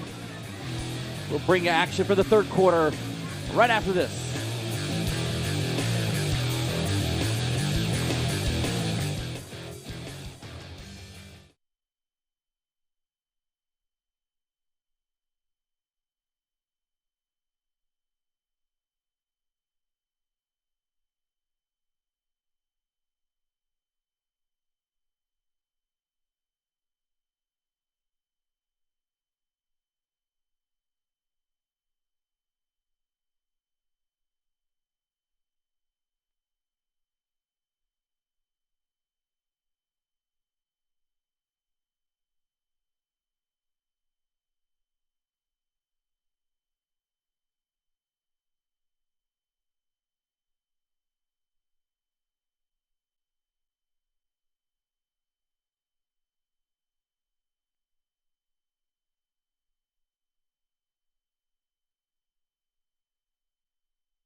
Welcome back to Daniel Island.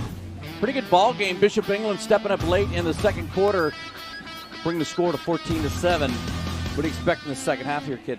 I think for Bishop England is continue that momentum that they had offensively there at the in the second quarter. You got to be able to get to the outside, get into space, and then make guys miss. Make Woodland pay if they're going to bring that blitz every time. All right, let's go downstairs, and Bob Bear staying by with head coach John Candy. Yeah, I'm here with Coach Candy. Coach, right before the half, Woodland had 2 penalties, and then you were able to keep them out of the end zone. What did you tell your team at halftime? I said keep up the momentum. We got the momentum back, scored, stopped them coming in, and we just got to play with intensity and keep that momentum and get into the second half, have a big first drive, and make plays. You're only down by 7. You're certainly in this game. What do you want to see more of on the second half? I want our offense to sustain drives, put the ball in the end zone, defensively keep shutting them down, not give up big plays. That's where they're going to hurt us, big plays, and we just got to stop those big plays. Good luck, Coach. Thank you for your time. All right, Dean, we're going to watch the second half. We're also going to listen to this Van Halen that keeps playing. Yeah. Feel like I'm at the concert. Got some scores now from our MUSC Youth Collaborative leaderboard. Wando with a 16-point lead over Ashley Ridge. Fort Dorchester up 14 on Goose Creek. Somerville Berkeley in a really good game. Stratford West Ashley, 7-point game right now. Oof. Yikes. Hammond. Laying the wood. Hammond's really good. Baptist, yeah. We had him last year against Porter-Gatt. It was running clock early on. First Baptist, they've done a great job. Johnny Waters with that program, but Hammond actually led by Will Muschamp's son is the quarterback, and then I believe Jordan Birch, one of the top, if not the top player. And they've got a couple of big D1 prospects on that team. Keeping an eye. Yeah, it looks like Sammy Gress will not be back tonight. His shoulder pads are off on the sideline, so Bishop England have to get past that injury. A team that was already banged up coming in, John Canny told me. But you look at a coach like John Canny, and as much as he'd love to win games 50-0, He goes to coach when you're down 14-7 and scrapping for a win. Love to see that. A short kick to the right side. That is going to go out of bounds at about the 25-yard line. Flag comes out. Sydney Carrera, our scholar athletes, plays soccer for the Lady Wolves. I think she has a strong leg to the point that she can obviously handle kickoffs and kick extra points and field goals. God, imagine her kicking a soccer ball. She's pretty good from midfield and in. They're gonna bring her back and have her kick again instead of taking the ball at the 35. And if you're Woodland, a lot's going to happen on this first drive. Both teams want to kind of set the tone for the second half. You're that Woodland defense, you want to get a 3 and out. And like Coach Candy said, if you're Bishop England, try to get a sustained drive and cap it off with some points. And then offensively for Woodland, maybe try throwing shorter routes since the long ball is not working tonight thus far. Carrera boots it deep down to about the 25-yard line. So a little gamble here. Pays off by maybe 1 or 2 yards by Bishop England. A great kick by 35, Sydney Carrera. I think it's safe to say for Carrera, if they should happen to get past that wall, I really think I want to see Carrera trying to make a tackle. You know what? Just let them have the 6 points. Don't need to go out there and try to, obviously bring down that defender. But a good kick by Carrera, as you said, and now the Bishops will take over. See if they'll be able to keep up that momentum that Coach Canty talked about from the late in the second quarter. Without question, their best drive. And thinking back to female kickers, I think we were doing the games, Dean, when Caroline Cashin was kicking for West Ashley. He actually beat Somerville and went on to play soccer at the Citadel. Yep. It's going to be a quick pass to the outside, up and into the arms. And that is intercepted. That is number 12. Savon Warren. Yeah, that was bad. Off the hands of Eddie Marinero. The ball was thrown a little high. Yeah, he felt the rush and really couldn't even step into it. And as you mentioned, he not able to come down with it cleanly, and there being in the right place at the right time was Warren, and not the start that Bishop England wanted offensively, but definitely the start that Woodland wanted on the defensive end. Yeah, they'll start at the 28-yard line. Similar situation happened last week against Timberland. You just have to hope that the floodgates don't open if you're Bishop England, but if you're Woodland now, you want to kind of got BE on their heels. Maybe you want to go for the jugular. You're going to swing that first pass out to Perry, makes one man miss, doesn't make the second man miss. That's Sullivan Clare. Nice job of somewhat of an open field tackle. It looked like Perry was going to be able to make Clare miss, but able to kind of get an arm right around the ankles and slow him down enough and eventually get him on the ground. So big tackle made by Clare. No pressure for Clare either. His godfather and his uncle is John Canny. Okay, that could make family reunions a little uncomfortable if you don't do what you're supposed to do. Second and about 9.5. Yeah. And another penalty by Woodland. You saw 3 of them or 2 of them on their last drive that basically took them out of field goal range. I saw Marcaden Bryant definitely get a little jump on that particular play. And those are the things, if you're Eddie Ford, that you want your football team to kind of clean up as you get deeper into the season. It's those little things like that, 5 yards here, 5 yards here, those all add up and can really be drive killers. Second and 15 from the 33. They're going to hand it off inside to Bryant. Going to shift to the outside, pick up 5 after it looked like the ball's on the ground. Looks like Bishop England, unless they call him down, Bishop England has recovered it. Jaron McCoy had him by the back of the jersey, trying to hold on. Let's see what happens here. Stiff arm there, and as you see right there, McCoy just hanging on by the jersey until your teammates come. Still has the ball, and then he goes down. Well, he was definitely down deep when he went to the ground. Or the ball came out, I should say, when he went to the ground. 3rd and 8 now, rolling out to the right. Going to step up, avoid the pressure. Going to put the ball under his arm and run for the first down and take on a big hit.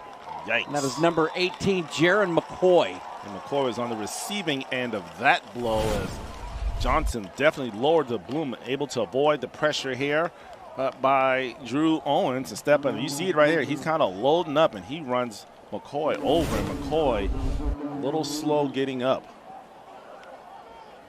He's going to come off the field right now. 1st and 10 now. They spot the ball at about the 16-yard line. And good to see McCoy able to run off the field by himself without any assistance. Backfield short already without Gress. You're going to go back to the throw. That is going to be Davis, about a 5-yard curl. Make it 2nd and 5. Nothing simple or very simple there, nothing fancy. As she mentioned, Dean, just a 5-yard out. Pitch, catch. You got 2nd down and 5, and here you can either run it, throw it. Playbook's pretty much wide open here. Make it a 3-yard game, 2nd and 7. He's got Davis back across the middle. He's going to throw it up in the middle. It's going to be a touchdown. 3rd touchdown pass of the night for Keon Johnson. The first to Davis. Had him on a crossing pattern across the middle. Looked like Bishop England was playing a zone, and give credit to Davis, who just found a soft spot in the middle of the zone. As you can see right there in the middle of about 6 green jerseys. And, of course, when you're 6'6", you're very easy to find. And Davis able to pick up his 2nd touchdown catch of the night. And for the 2nd time, they take a turnover and turn it into points. Carrera makes it a 14-point game, 21-7. Turnovers, they kill you every time, and especially you can't give a team like Woodland a short field. We're back to Daniel Island. And Friday Night Rivals, driven by Cruz Chevrolet, brought in part by Stars and Strikes.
Welcome back, everybody. Keon Johnson's 3rd touchdown of the night extends the lead to 14. 21-7 now. Woodland over Bishop England.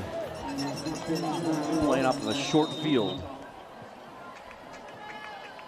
Never, ever good at any level. Given the opposition that short field, especially when you have playmakers like Woodland.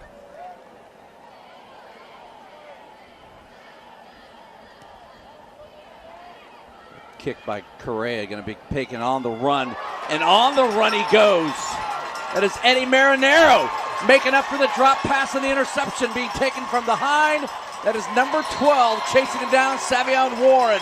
But Eddie Marinero putting the Battling Bishops in striking distance to the 30-yard line. And I love what Marinero did there at the end in terms of covering the ball. We'll see Dean shifts field, comes to the middle, he sees the pressure coming, he covers the ball up right there to make sure that they don't knock it out of his hand. So a smart play by Eddie Marinero. And speaking of good field position and short field, that's exactly what this Bishop offense has here with 9:48 left to play in the 3rd. So 1st and 10 now from just outside the 29-yard line. Marinero split left. Long in the backfield. That's Michelle in motion. Costa's going to step back 3. He's going to look down the field. He's got nobody there. It's almost as the you had Claire and Marinero almost running the same pattern, about a 9-yard pattern on the left side. People are screaming for interference.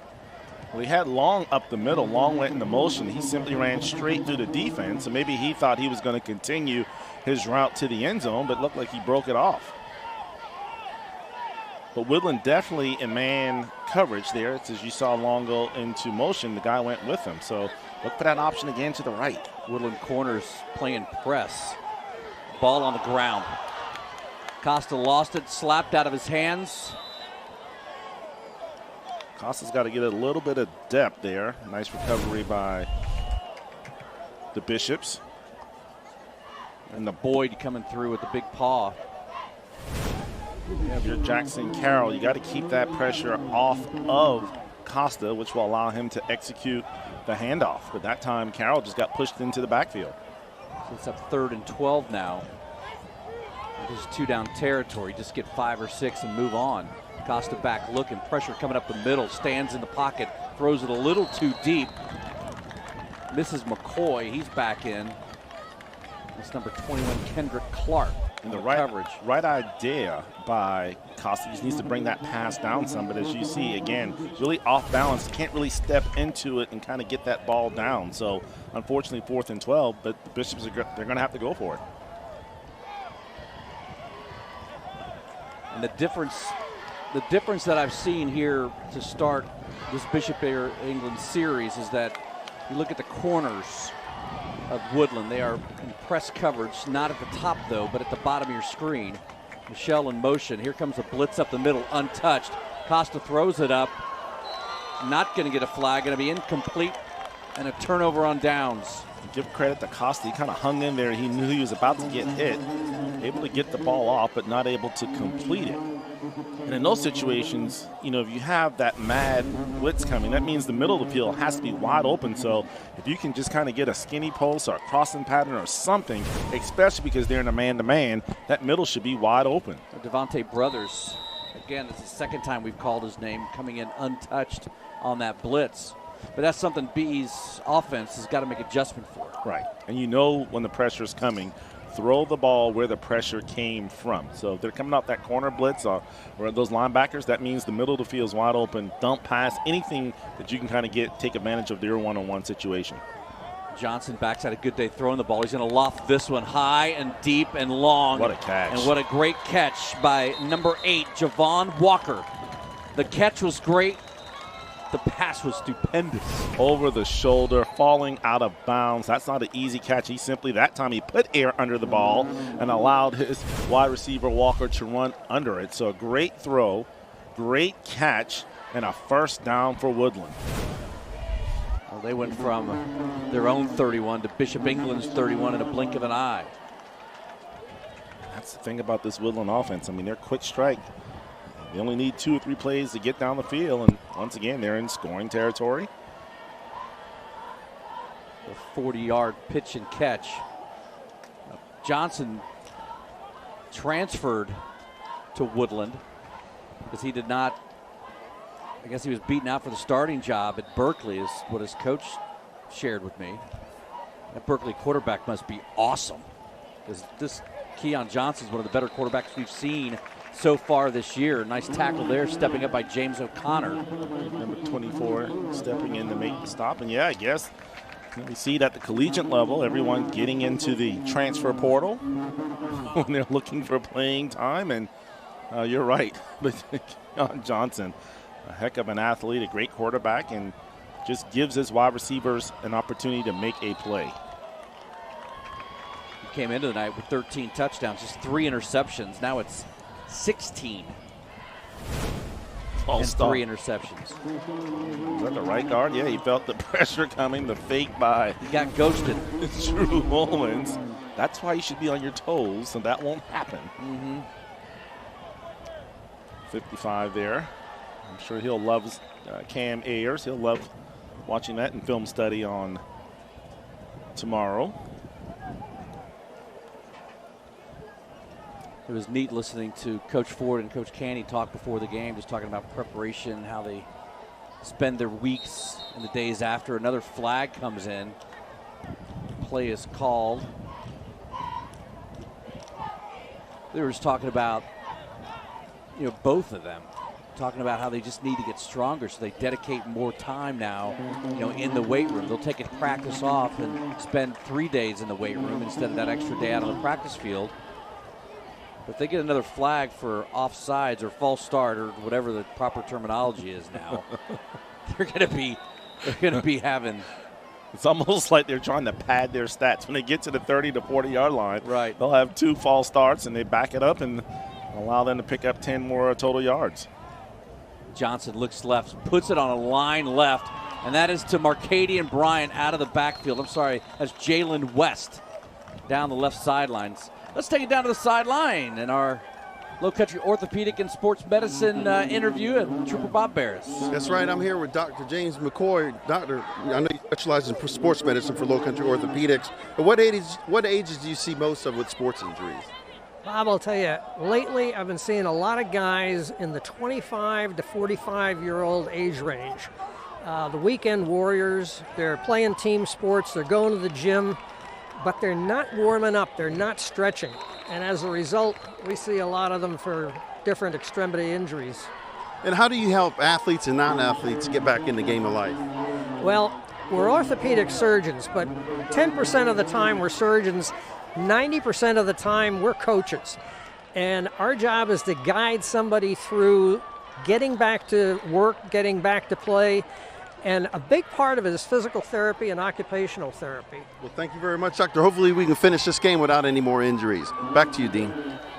Man, I feel like he was talking about you, E-Dog. Slightly. Trying to get me back to be able to walk into work on Monday. A couple of nice passes by Johnson and then a run by Bryant. Go back to Bryant. Going to be stopped short of the goal line, but it's going to pick up the first down. That is your Low Country Orthopedic and Sports Medicine first down. Jack Wysong filling the gap for the Bishops. That's a tough name, Wysong. Leading the charge for BEs. They try to keep Woodland out of the end zone. First and goal. Bryant's going to try to finish off what he started here. He's going to be stopped short.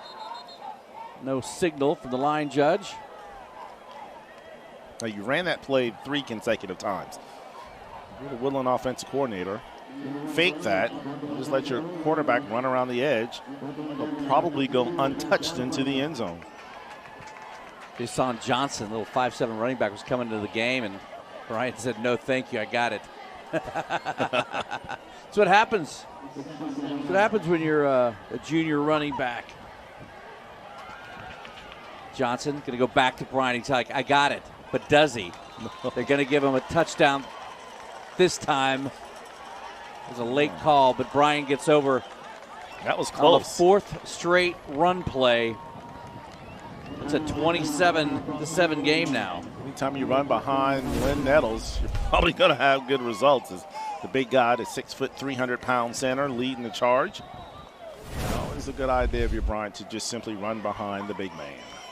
It's an 8-play drive, took about 3 minutes off the clock, extends the lead to 21. Sydney Carrera punches it through again. I didn't get stats on her this year or before the game, but I'm going to go search them out. I'd be surprised if she's missed a PAT this year. Yeah, I mean, she's dead solid. On. Yeah, I mean, she gets obviously good height on it, good length. As long as they keep them out of the backfield, she's going to drill it. So, again, she's a soccer player, so she's used to kicking dead on, straight on. And, yeah, I don't think you have to worry about the kicking game if you're Woodland. Love what I just saw from John Canny. Was out talking to Nate Abdu about something that just happened on the defensive end. I love when a coach goes midfield to do some coaching. Especially at this level, because you know your kids are out there trying. They're leaving it all on the fields, not because of lack of effort. As he mentioned, a lot of injuries right now to his football team. So at the end of the day, you do the best that you can, try to coach through these mistakes. And like I said, prepare yourself not only for the rest of this season, but the rest of, seasons to come. Still a relatively young team, and most of these guys hopefully will be back for the Bishops. Prairie going to drop this one down in the middle.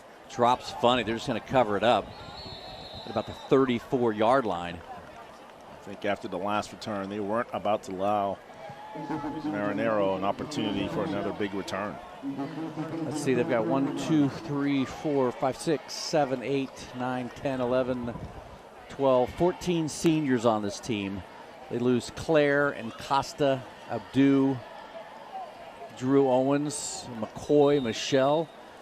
They lose some of their playmakers for sure. Off offensive line, though, they lose Marcacci. So this start, Bishops do. 1st and 10 from the 35, 5:46 on the clock.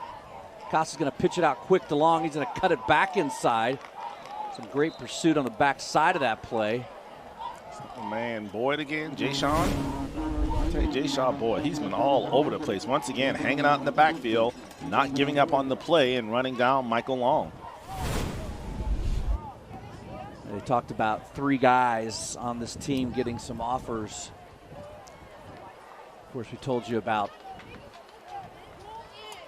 Davis and Virginia and Farrell and App State. Jalen Perry's got an offer from Eastern Kentucky. As Claire goes in motion, they're going to go back inside, and that hole just collapses. Too fast and too big. But I'm telling you what, Jay Sean Boyd, senior, 6 foot 290, quick in the middle. And the one thing you can't You're a small teach college coach, you're sleeping on this guy. I mean, one thing you can't teach is speed. Either you have it or you don't. He has great pursuit. He doesn't give up on plays. He runs sideline to sideline. Yeah, if you're a South Carolina State or maybe a Charleston Southern, something of that level, yeah, he absolutely could play. Yeah, 3rd and 7 now. Costa back, that pocket, you got to throw quick. Throws it up, brings it down. Really nice route run by Claire and a nice catch. Nice throw by Costa. Costa slow and getting up that left side. Did a good job working against Manny Schuler, the junior cornerback. A great route ran by Sullivan Claire. Able to pick up the 1st down for the Bishops. They really did need that 1st down. Put together a nice drive here. McCoy back in the game after that stunning hit. Gress not back, 3 receivers. A little jet sweep to Claire, but nowhere to go. But he somehow turns about a 5-yard loss. Gets it back to the line of scrimmage. And a really nice play by number 16, Zach Cobbs, the DB, to kind of hold that corner. Also, Ray.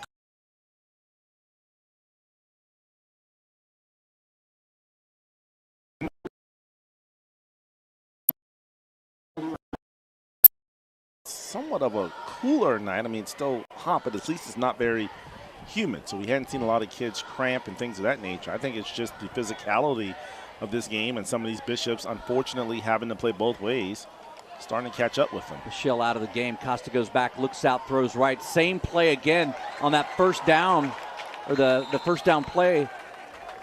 And this one to Claire. Let's see, fumbles the ball out of bounds. They're going to go ahead and mark it as a 1st down. So again, that route working well for Costa and Claire. How about Sullivan Claire absorbing the 1st hit, bounced off of it, turn around, trying to pick up a little more, lost the ball, but fortunately, and that's why you carry the ball in your outside hand. So when that happens, the ball will go out of bounds and not back into play. So Claire definitely earning his money tonight. Again, Charlie Michelle out of the game right now, working on his right ankle. Nathan Everman, number 42, is in for him. Costa looks across the middle, going to get Claire again. He's going to step over a guy. That's Manny Schuler. No quitting and Claire. Claire and Costa connection here, the 4 C's. Claire, Costa, connection. One more. Cool. And it looked like that was going to be a rub route, but somehow Claire was able to come up on the inside, come up huge. So Claire, you're right, the leading receiver for Bishop England coming into tonight's contest, doing a great job of leading this pass attack, and maybe they found something with, as you mentioned, the connection from Costa to Claire. And now they got my man Nathan Everman, who's normally a defensive lineman, in the backfield. Here comes a blitz up the middle. Costa looks, going to throw it, going to be out of bounds. Not a bad throw, considering the right way to go. Claire on the sideline right now, just trying to catch his breath. 2:37 on the clock here. Was that the wonder, Dean? If you're John Candy, you just literally you turn around and you just look for somebody in a green jersey and say, hey, go in at running back and just protect the blitz. Protect Costa from what has been a rough night for him in terms of feeling the pressure from the Woodland defense. Marinara at the bottom of the screen. Nate Abdu on the far side, Everman in motion. They're going to quick pitch it out to Long. He's going to have to turn the corner and get past number 3, Devontae Brothers. He went for the collar, but I don't think they called it. So it looked like he definitely got something because the jersey was off. Just a speed option to the left this time, and great pursuit by Devontae Brothers. Sloan tried to outrun him. He just couldn't quite do it. Questionable call that could have gone the other way for the Bishops. Shane Snyder, number 6, also in the game. Third down and about 8 here, Dean. But again, 2 down territory if you're Bishop England. McCoy at the top of the screen. Going to be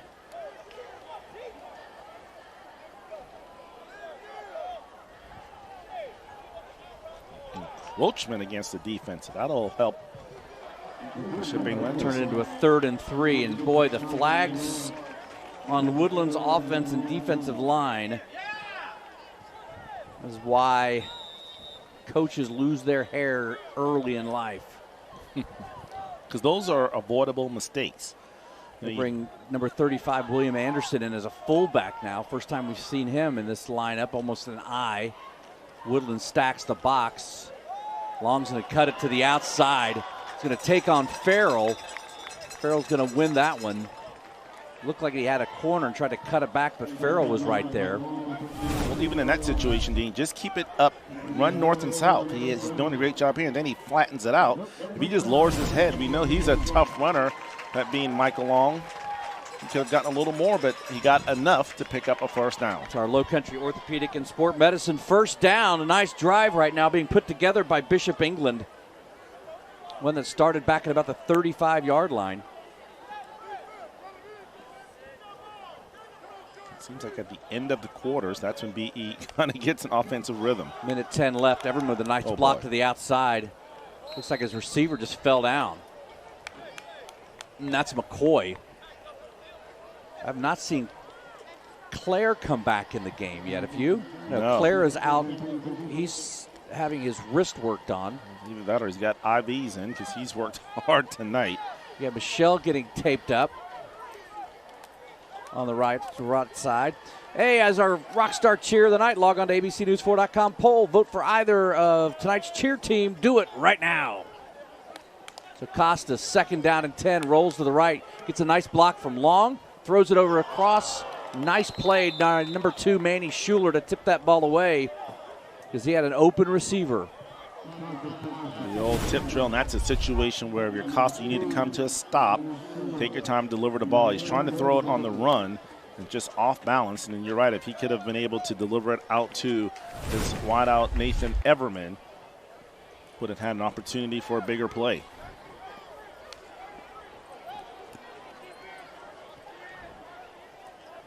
We got Michelle Claire on the sidelines. Marinaro down left going against Farrell. Everman in motion. Blitz from the corner coming up. Picked up, missed by Long. Corner blitz again by Devontae Brothers. And this big sack on Cam Costa. Oh, brother. Once again, unblocked. Costa, give him credit for just holding on to the ball and not losing it off of the big hit by Brothers. But that's like the 3rd or 4th time tonight that he's gone untouched and able to come up with a huge sack. It's 25, about the 25 would make it a 42-yard field goal if they want to go that way. I think Candy's going to call a timeout. He kept looking down the sidelines for Michelle and Claire, trying to figure out where everybody was. Yeah, just one of those nights when you're John Candy, there's only so much that you can do. And I always tip my cap to these kids at Bishop England because we mentioned it, Dean. Most of them play both ways. You're in a physical contest last week against Timberland. You're in a physical contest this week against Woodland. And those guys, they leave it all out in the field. But at the end of the day, your body can only do so much. Looks like they may get Claire back on this play. It's the longest, but about a 12-play drive that started at the 35.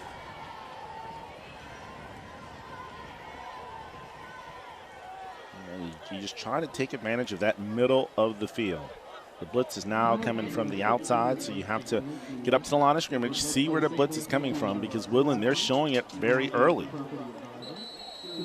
So Claire's going to come back in the game. Shane Snyder's going to step off. A big 4th and 14 here, the last 26 seconds of the third quarter, and a 21-point game. So you got one safety in the middle of the field. Try to get Claire one-on-one to the top of the field, give him a chance.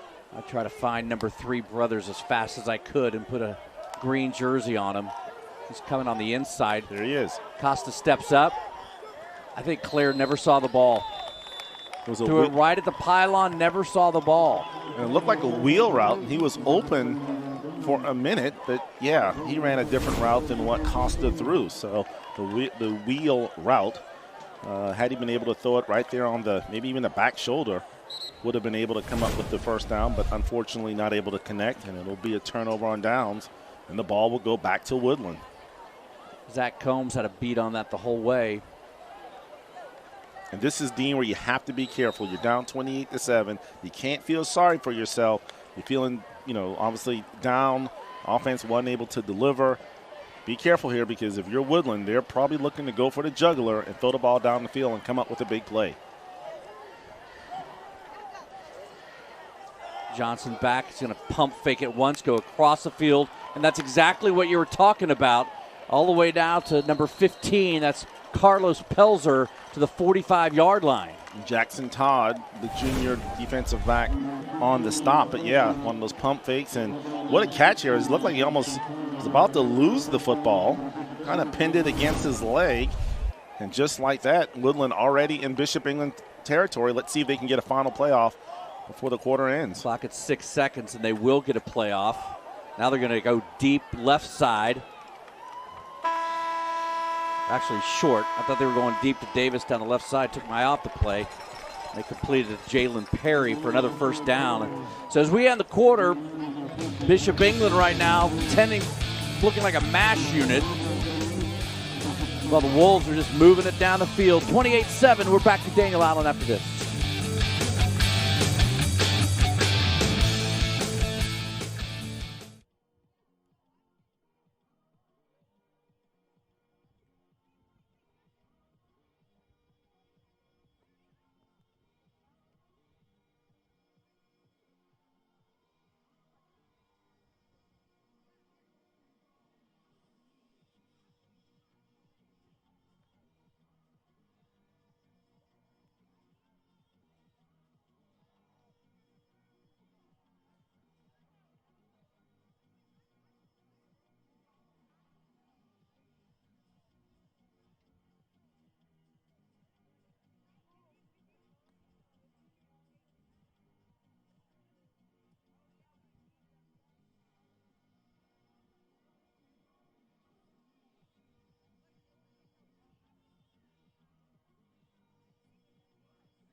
Welcome back to Daniel Allen, everybody. Home of Bishop England, the battling Bishops right near battling injuries. The start of the fourth quarter here. Got one-on-one at the bottom. Perry against He Owens. wanted that ball. He's going to go deep down the other side. Good coverage. Number 6 goes up. Great play by Shane Snyder. Wow, what a attempt by Javon Walker. Looked like he was going to be able to out-jump Snyder. Great coverage by the Bishops. And that's one thing, you just throw it up and, again, allow your receiver to make an effort at it. Snyder had a beat on it the whole way. Not sure that would have stayed in bounds, but a great play by Snyder. One of the come in to fill in one of the DB slots, corner slots. Also on the left side, you've got Michael Owens now. He is squared off with number 9, Jalen Perry. Yeah, Perry wants Bryant and Johnson in the backfield. Johnson's going to hand it off to Bryant. Going to pick up maybe 2 to make it a 3rd and long. Trying to see who got there first for the Bishops. Great job of team tackling. I know Remy Moxley. Also Matthew Champlin on the stop. Forces a 3rd down. Snyder comes out. Claire back in the game. It almost seems like, Dean, it's easier for Woodland to throw the jump ball to the wide side of the field, because when he throws it to the short side, he puts too much air under it. Right, you got trips to the right. He's looking at Perry now. He's going to go to him. Puts it low around his knees. Perry comes up with a nice catch. Perry will give himself a favorable spot. McCoy on the stop, and that's a great route. He ran straight to the sticks. Hilarious. He knew where he had to go to get the first down. Perry set the ball about a yard ahead, and the referee just let him spot it there. Smart play. I'm telling you, I like this Jalen Perry. 6-foot senior, 179 pounds. Kind of plays with a little swag, confidence in his game. I just kind of like the way he carries himself. Got Davis in the slot. Walker to the left. Little screen on the left, and they're going to go down the field. And that's going to be batted away by Jaron McCoy. They had Davis. There's a little pick and ladder play down on the left side. They kind of freed up Davis. Kind of call it that wheel route, where the outside guy kind of takes the inside route, and that guy kind of peels right off of his tail and like runs maybe down the set a little screen. Yeah. Now, you're not supposed to pick the guy, because that would be illegal, but I don't know. You tell me. That we could see the actual route, and honestly, he had Perry wide open. That ball kind of hung in the air a little too long. Going to go back to the ground for Bryant. He's got some room on the outside. And you get to this time of the game where you're battling injuries. You've been on the field quite a bit, and that right side opens up. Bryant picks up about 8, make it 3rd and short. Drew Owens there to stop him from picking up a first down. False start. It's almost as Woodland's trying to play so fast that they're not allowing their offensive linemen to get set, and because of that, that will result in a 5-yard loss for Woodland. That's 5 this half alone. And you had 2 in the last series of the second quarter, which coaching staff thinking, are you kidding me? It's like they only deem commit penalties inside the 30-yard line. We'll make it 3rd and 5 now.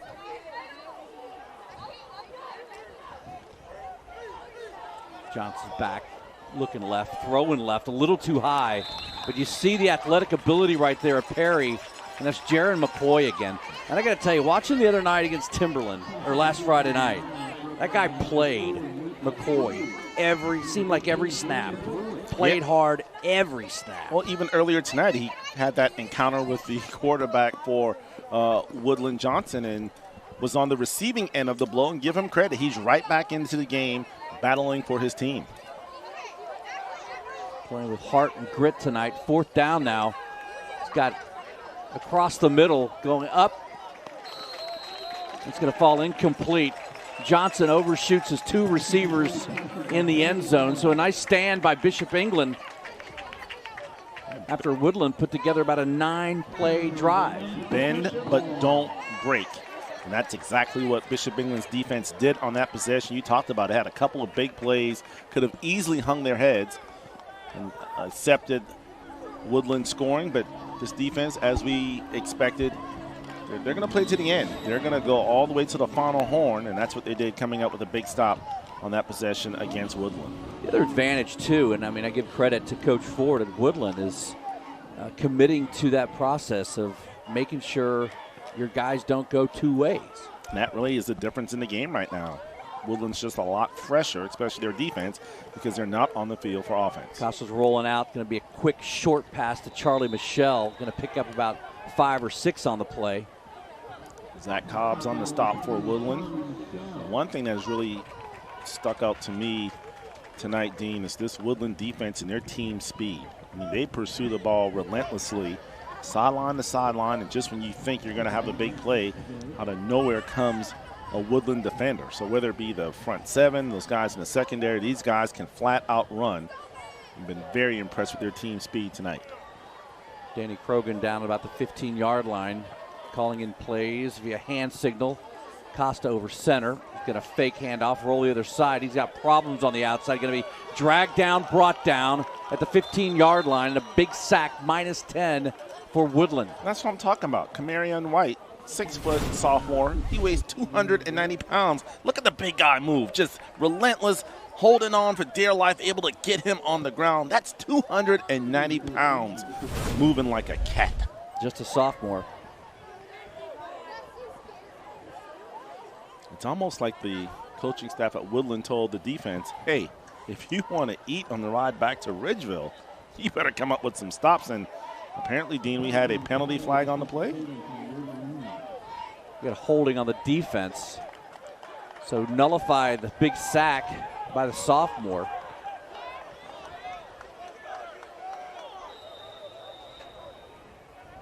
So is it still third? Yeah, still third down. We called about 3rd and 5 after the penalty was stepped off. Ball has not been Michael Long's hand on this drive.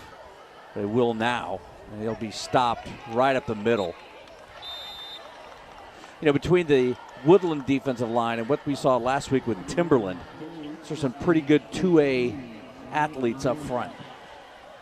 Yeah, and then when you look at these two, Woodland by far, they almost have like a typical defensive line in terms of some size and guys that can clog up the middle against the run, where Timberland, they're a bit undersized, but they can just flat out run as well. So very impressive performance defensively from Timberland and also Woodland tonight. Nick DeFazio coming in to punt. About 4th and 7. It's going to be a straight punt, not much of a rush. DeFazio with another nice punt. Going to be taken to the 40-yard line by Perry. He's going to scoot to the outline outside of the 50, going to keep on his feet. He's going to turn it back upfield, break through some Kelly Green jerseys, finally brought down by the punter at the 10-yard line. That's the swag you love. That guy, I mean, just the way he runs, you can just tell he's an absolute player. And Perry made the first guy miss, which is what you have to do as a returner. And then from there, he did a nice job of setting up his blocks as he avoids the rush there. And then he just take it down the sideline. He was determined not to go down. A big return for Woodland.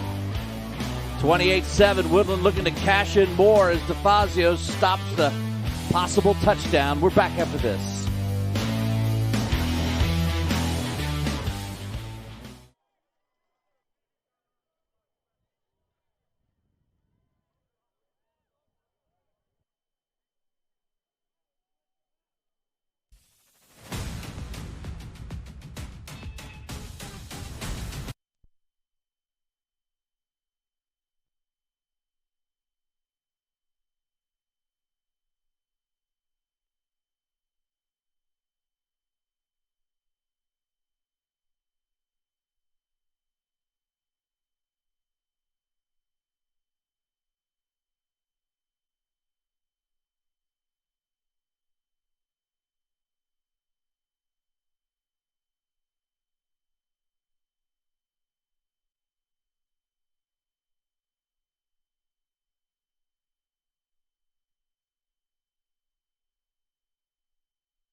Welcome back, everybody. Time for our Will Lou Gray Never Stop Learning Stop of the Game. Through the hands, off the helmet, into the hands of number 12, Savion Warren, for the interception, which led to a touchdown for Woodland. A couple of touchdowns off of turnovers tonight for the visitors from Dorchester County. That's our Will Lou Gray Never Stop Learning Stop of the Game. They call that the tip drill. When you hear Oski, that means turn and just find somebody in the opposite jersey to block to free up the guy with the ball. Remember those old Dickie Dingle days? Dean Stevens over at Good work, Wando. kid. Yeah. Start this at the 11-yard line. Going to hand it off to Bryant. Going to scoot to the outside. Going to be pursued by Everman. And then number 75, Matthew Champlain, coming in to finish off the tackle. I tell you what, Dean, I like 42, Everman. He's not the biggest guy.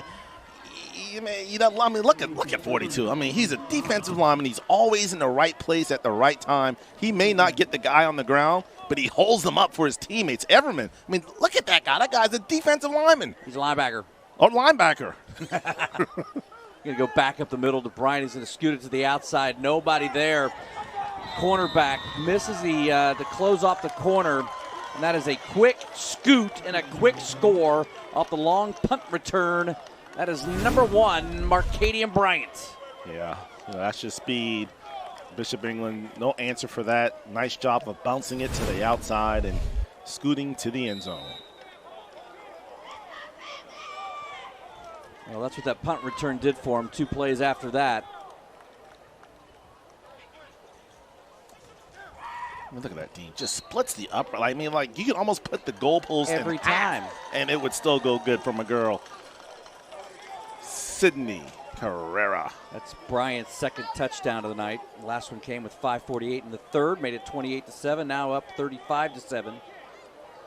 An Erie similar to what we saw last week. A very competitive first half for Bishop England, and eventually they just run out of gas. In the second half, the team that has a little more depth, the team that's a little fresher, usually ends up pulling away from Bishop England.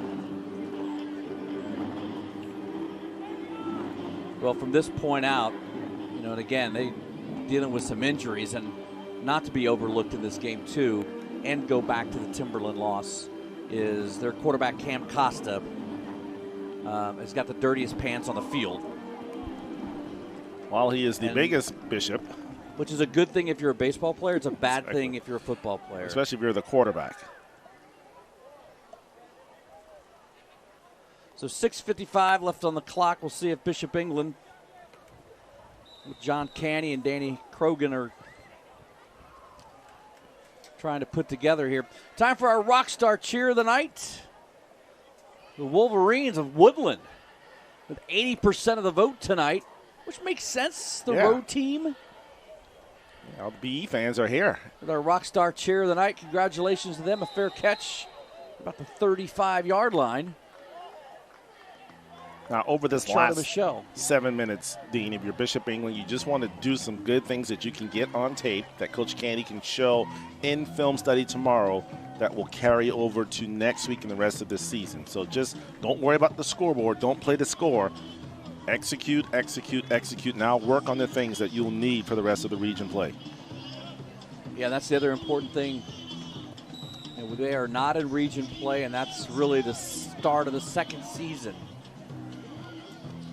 Coach Candy, he does a nice job every year of kind of scheduling up in terms of non-region play to get his kids ready for the region, because that's how they'll get to the playoffs. So make this a learning moment. 6:55, going to be that quick pitch out to Long. Long's going to take it inside and then outside for a 7-yard gain. I guarantee you, Bishop England may have 10 carries for over 100 yards when they run to the outside, and they probably have 20 carries for negative 100 yards when they run up the middle. Negative 100? Oh, right. Negative 99. Well, with all the sacks, unfortunately, for Costa, those negative yards, but they have a lot of success on the outside. Yeah, Jaron McCoy stepping off. Luke Oligino on top of the route. 2 people in the backfield. Going to give it back to Long. He's going to try to cut it up the middle. It's going to be dragged down That was by number 14, Rylan Ash. Looked like he almost leg whipped one of his teammates, Cortez Pringle. 6 foot, 200-pound sophomore.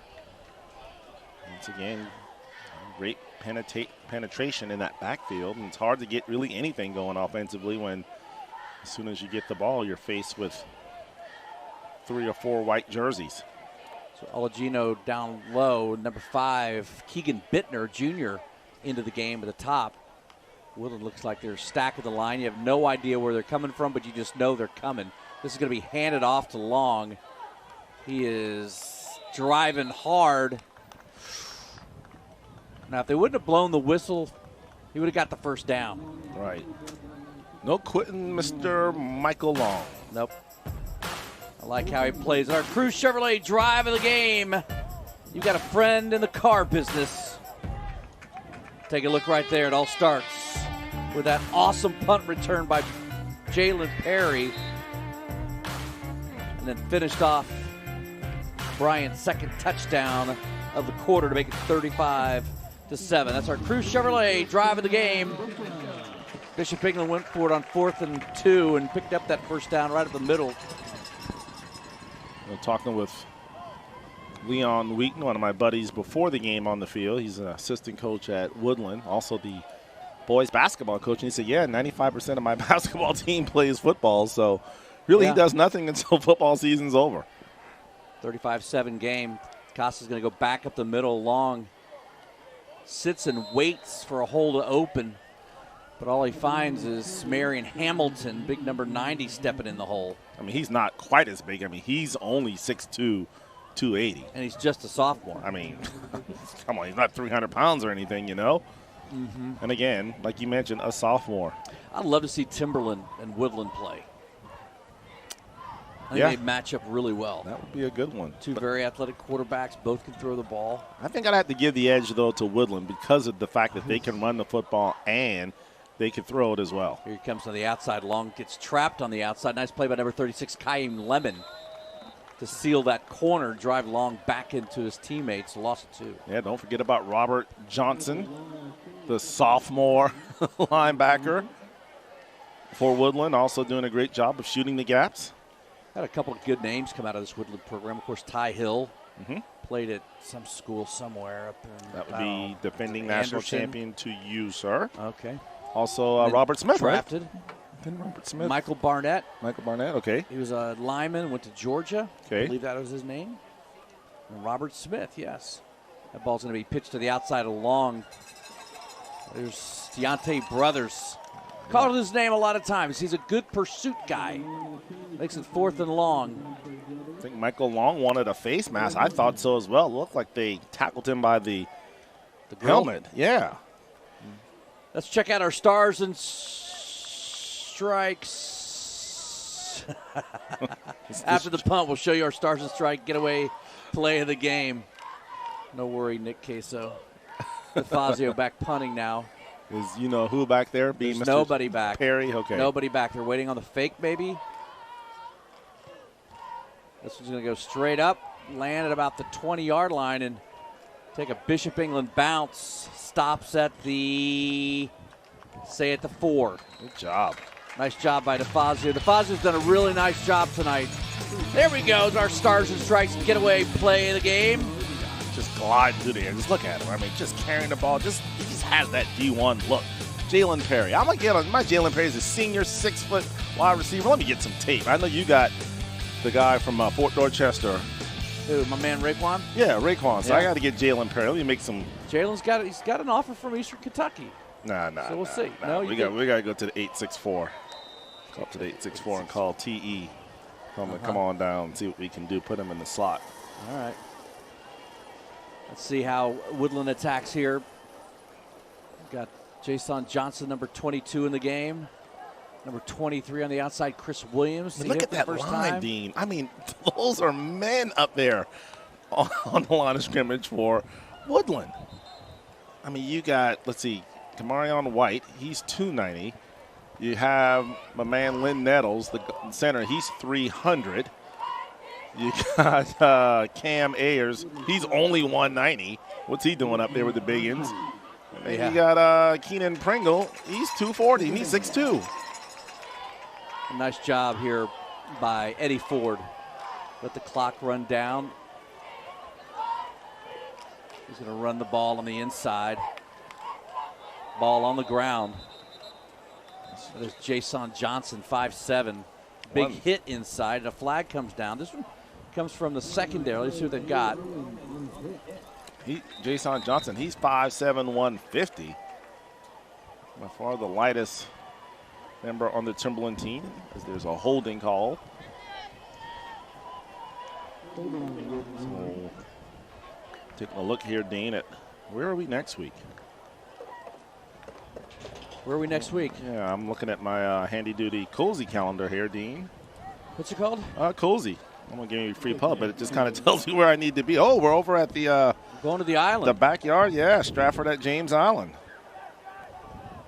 Good chance to see the Trojans playing against the Knights. Danny McDaniel, head coach at Stratford. Minute 34 on the clock. I think our player of the game is about to throw a football right here, and he does. Really nice pass over the defender. Charlie Michelle with the big hit, with the catch. Ray Sean. Keon Johnson. You like those Ray Seans, don't you? Yep. Or Raekwon, same thing. Let me see. Let me get the final stats. I got a guy in front of me with the stats here. Let me get some final passing stats. Let's see what we got here. Hold on. Go ahead, Everett. Take a run around the right wing by Jason Johnson, the junior wide receiver, pushed out of bounds. Right now, I believe Woodland just trying to run the clock out as there are 53 seconds left. So Woodland will bring on the punt team as we'll have our player of the game by the Marines. And tonight's player of the game, it looks like it's going to be my man, Jalen Perry, the wide receiver. You see Perry there didn't catch any touchdowns, but he just did everything else. So Perry just out there in the flats, just making plays. My quarterback was 22 of 36 with 3 touchdowns. Well, Nick Case said he was going to give it to Jalen Perry. Nick Case jumped all over the E-Dog bandwagon. Our producer in the truck, obviously our director, I should say, Nick Case, he's a Steeler fan. He's not used to seeing good quarterback play these days. True. So, saw Hines Ward play in college. Saw a lot of good players at Georgia come through there. So 44 seconds left on the clock. You can always watch Stars and Strikes Friday Night Rivals driven by Cruise Chevy live on Facebook and Twitter. You can also go back and watch the entire game on demand on abcnews4.com. The game will be available 24 hours after the broadcast. They're going to run it up the middle. And Long's going to keep playing hard. He doesn't care how much time is on the clock, taking it down to the 40-yard line. You can tell he's just a football player. As he got to the line of scrimmage, he switched hands from the left hand to the right hand because he was going right. And again, just running hard. I'm very impressed with Michael Long as we take a look here. You see it, Dino. He's got it in his left hand, feels the pressure, and bam, watch it just switch it right there to the right hand. And use that left hand to stiff arm, but instead he just not lowers his head, but gets as much as he can and gets inside the 40. It's Cardre Ravenel making the nice play to the outside. 22 seconds on the clock. Kind of reminds me a little bit of Christian McCaffrey, just the way he kind of runs and tough and hard-nosed and a bit undersized. All right. Looks like they will not get another playoff. This clock will tick down to zeros. So 35-7. Woodland Wolves win in what we believe is their first ever performance on Friday Night Rivals. Good program. Great athletes. Skill athletes. Yeah. Be interesting to watch them as this season goes on. We'll come back with our post-game show. Woodland comes to Daniel Island, picks up the 35-7 win.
Welcome back to Friday Night Rivals, driven by Cruise Chevrolet, brought to you by Stars and Strikes Getaway Play.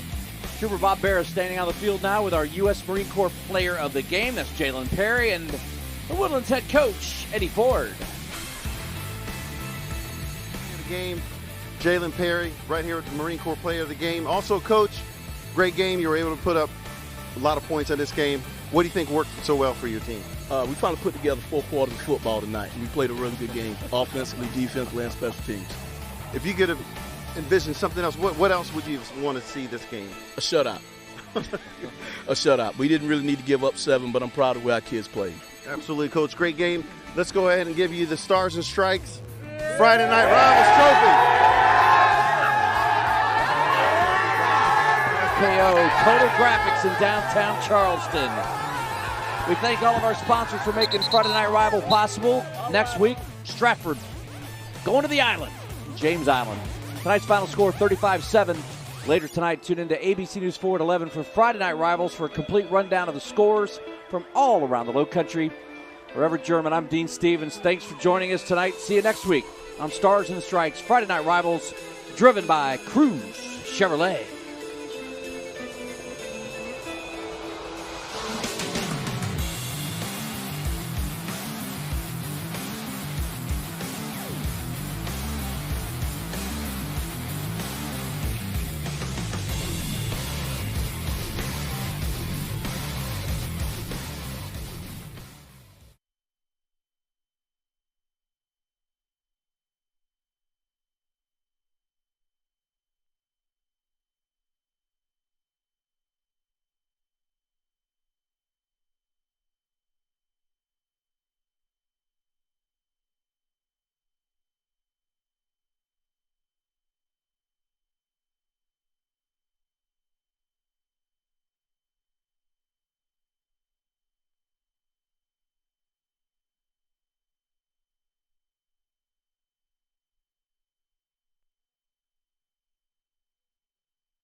Channel 1, Channel 2.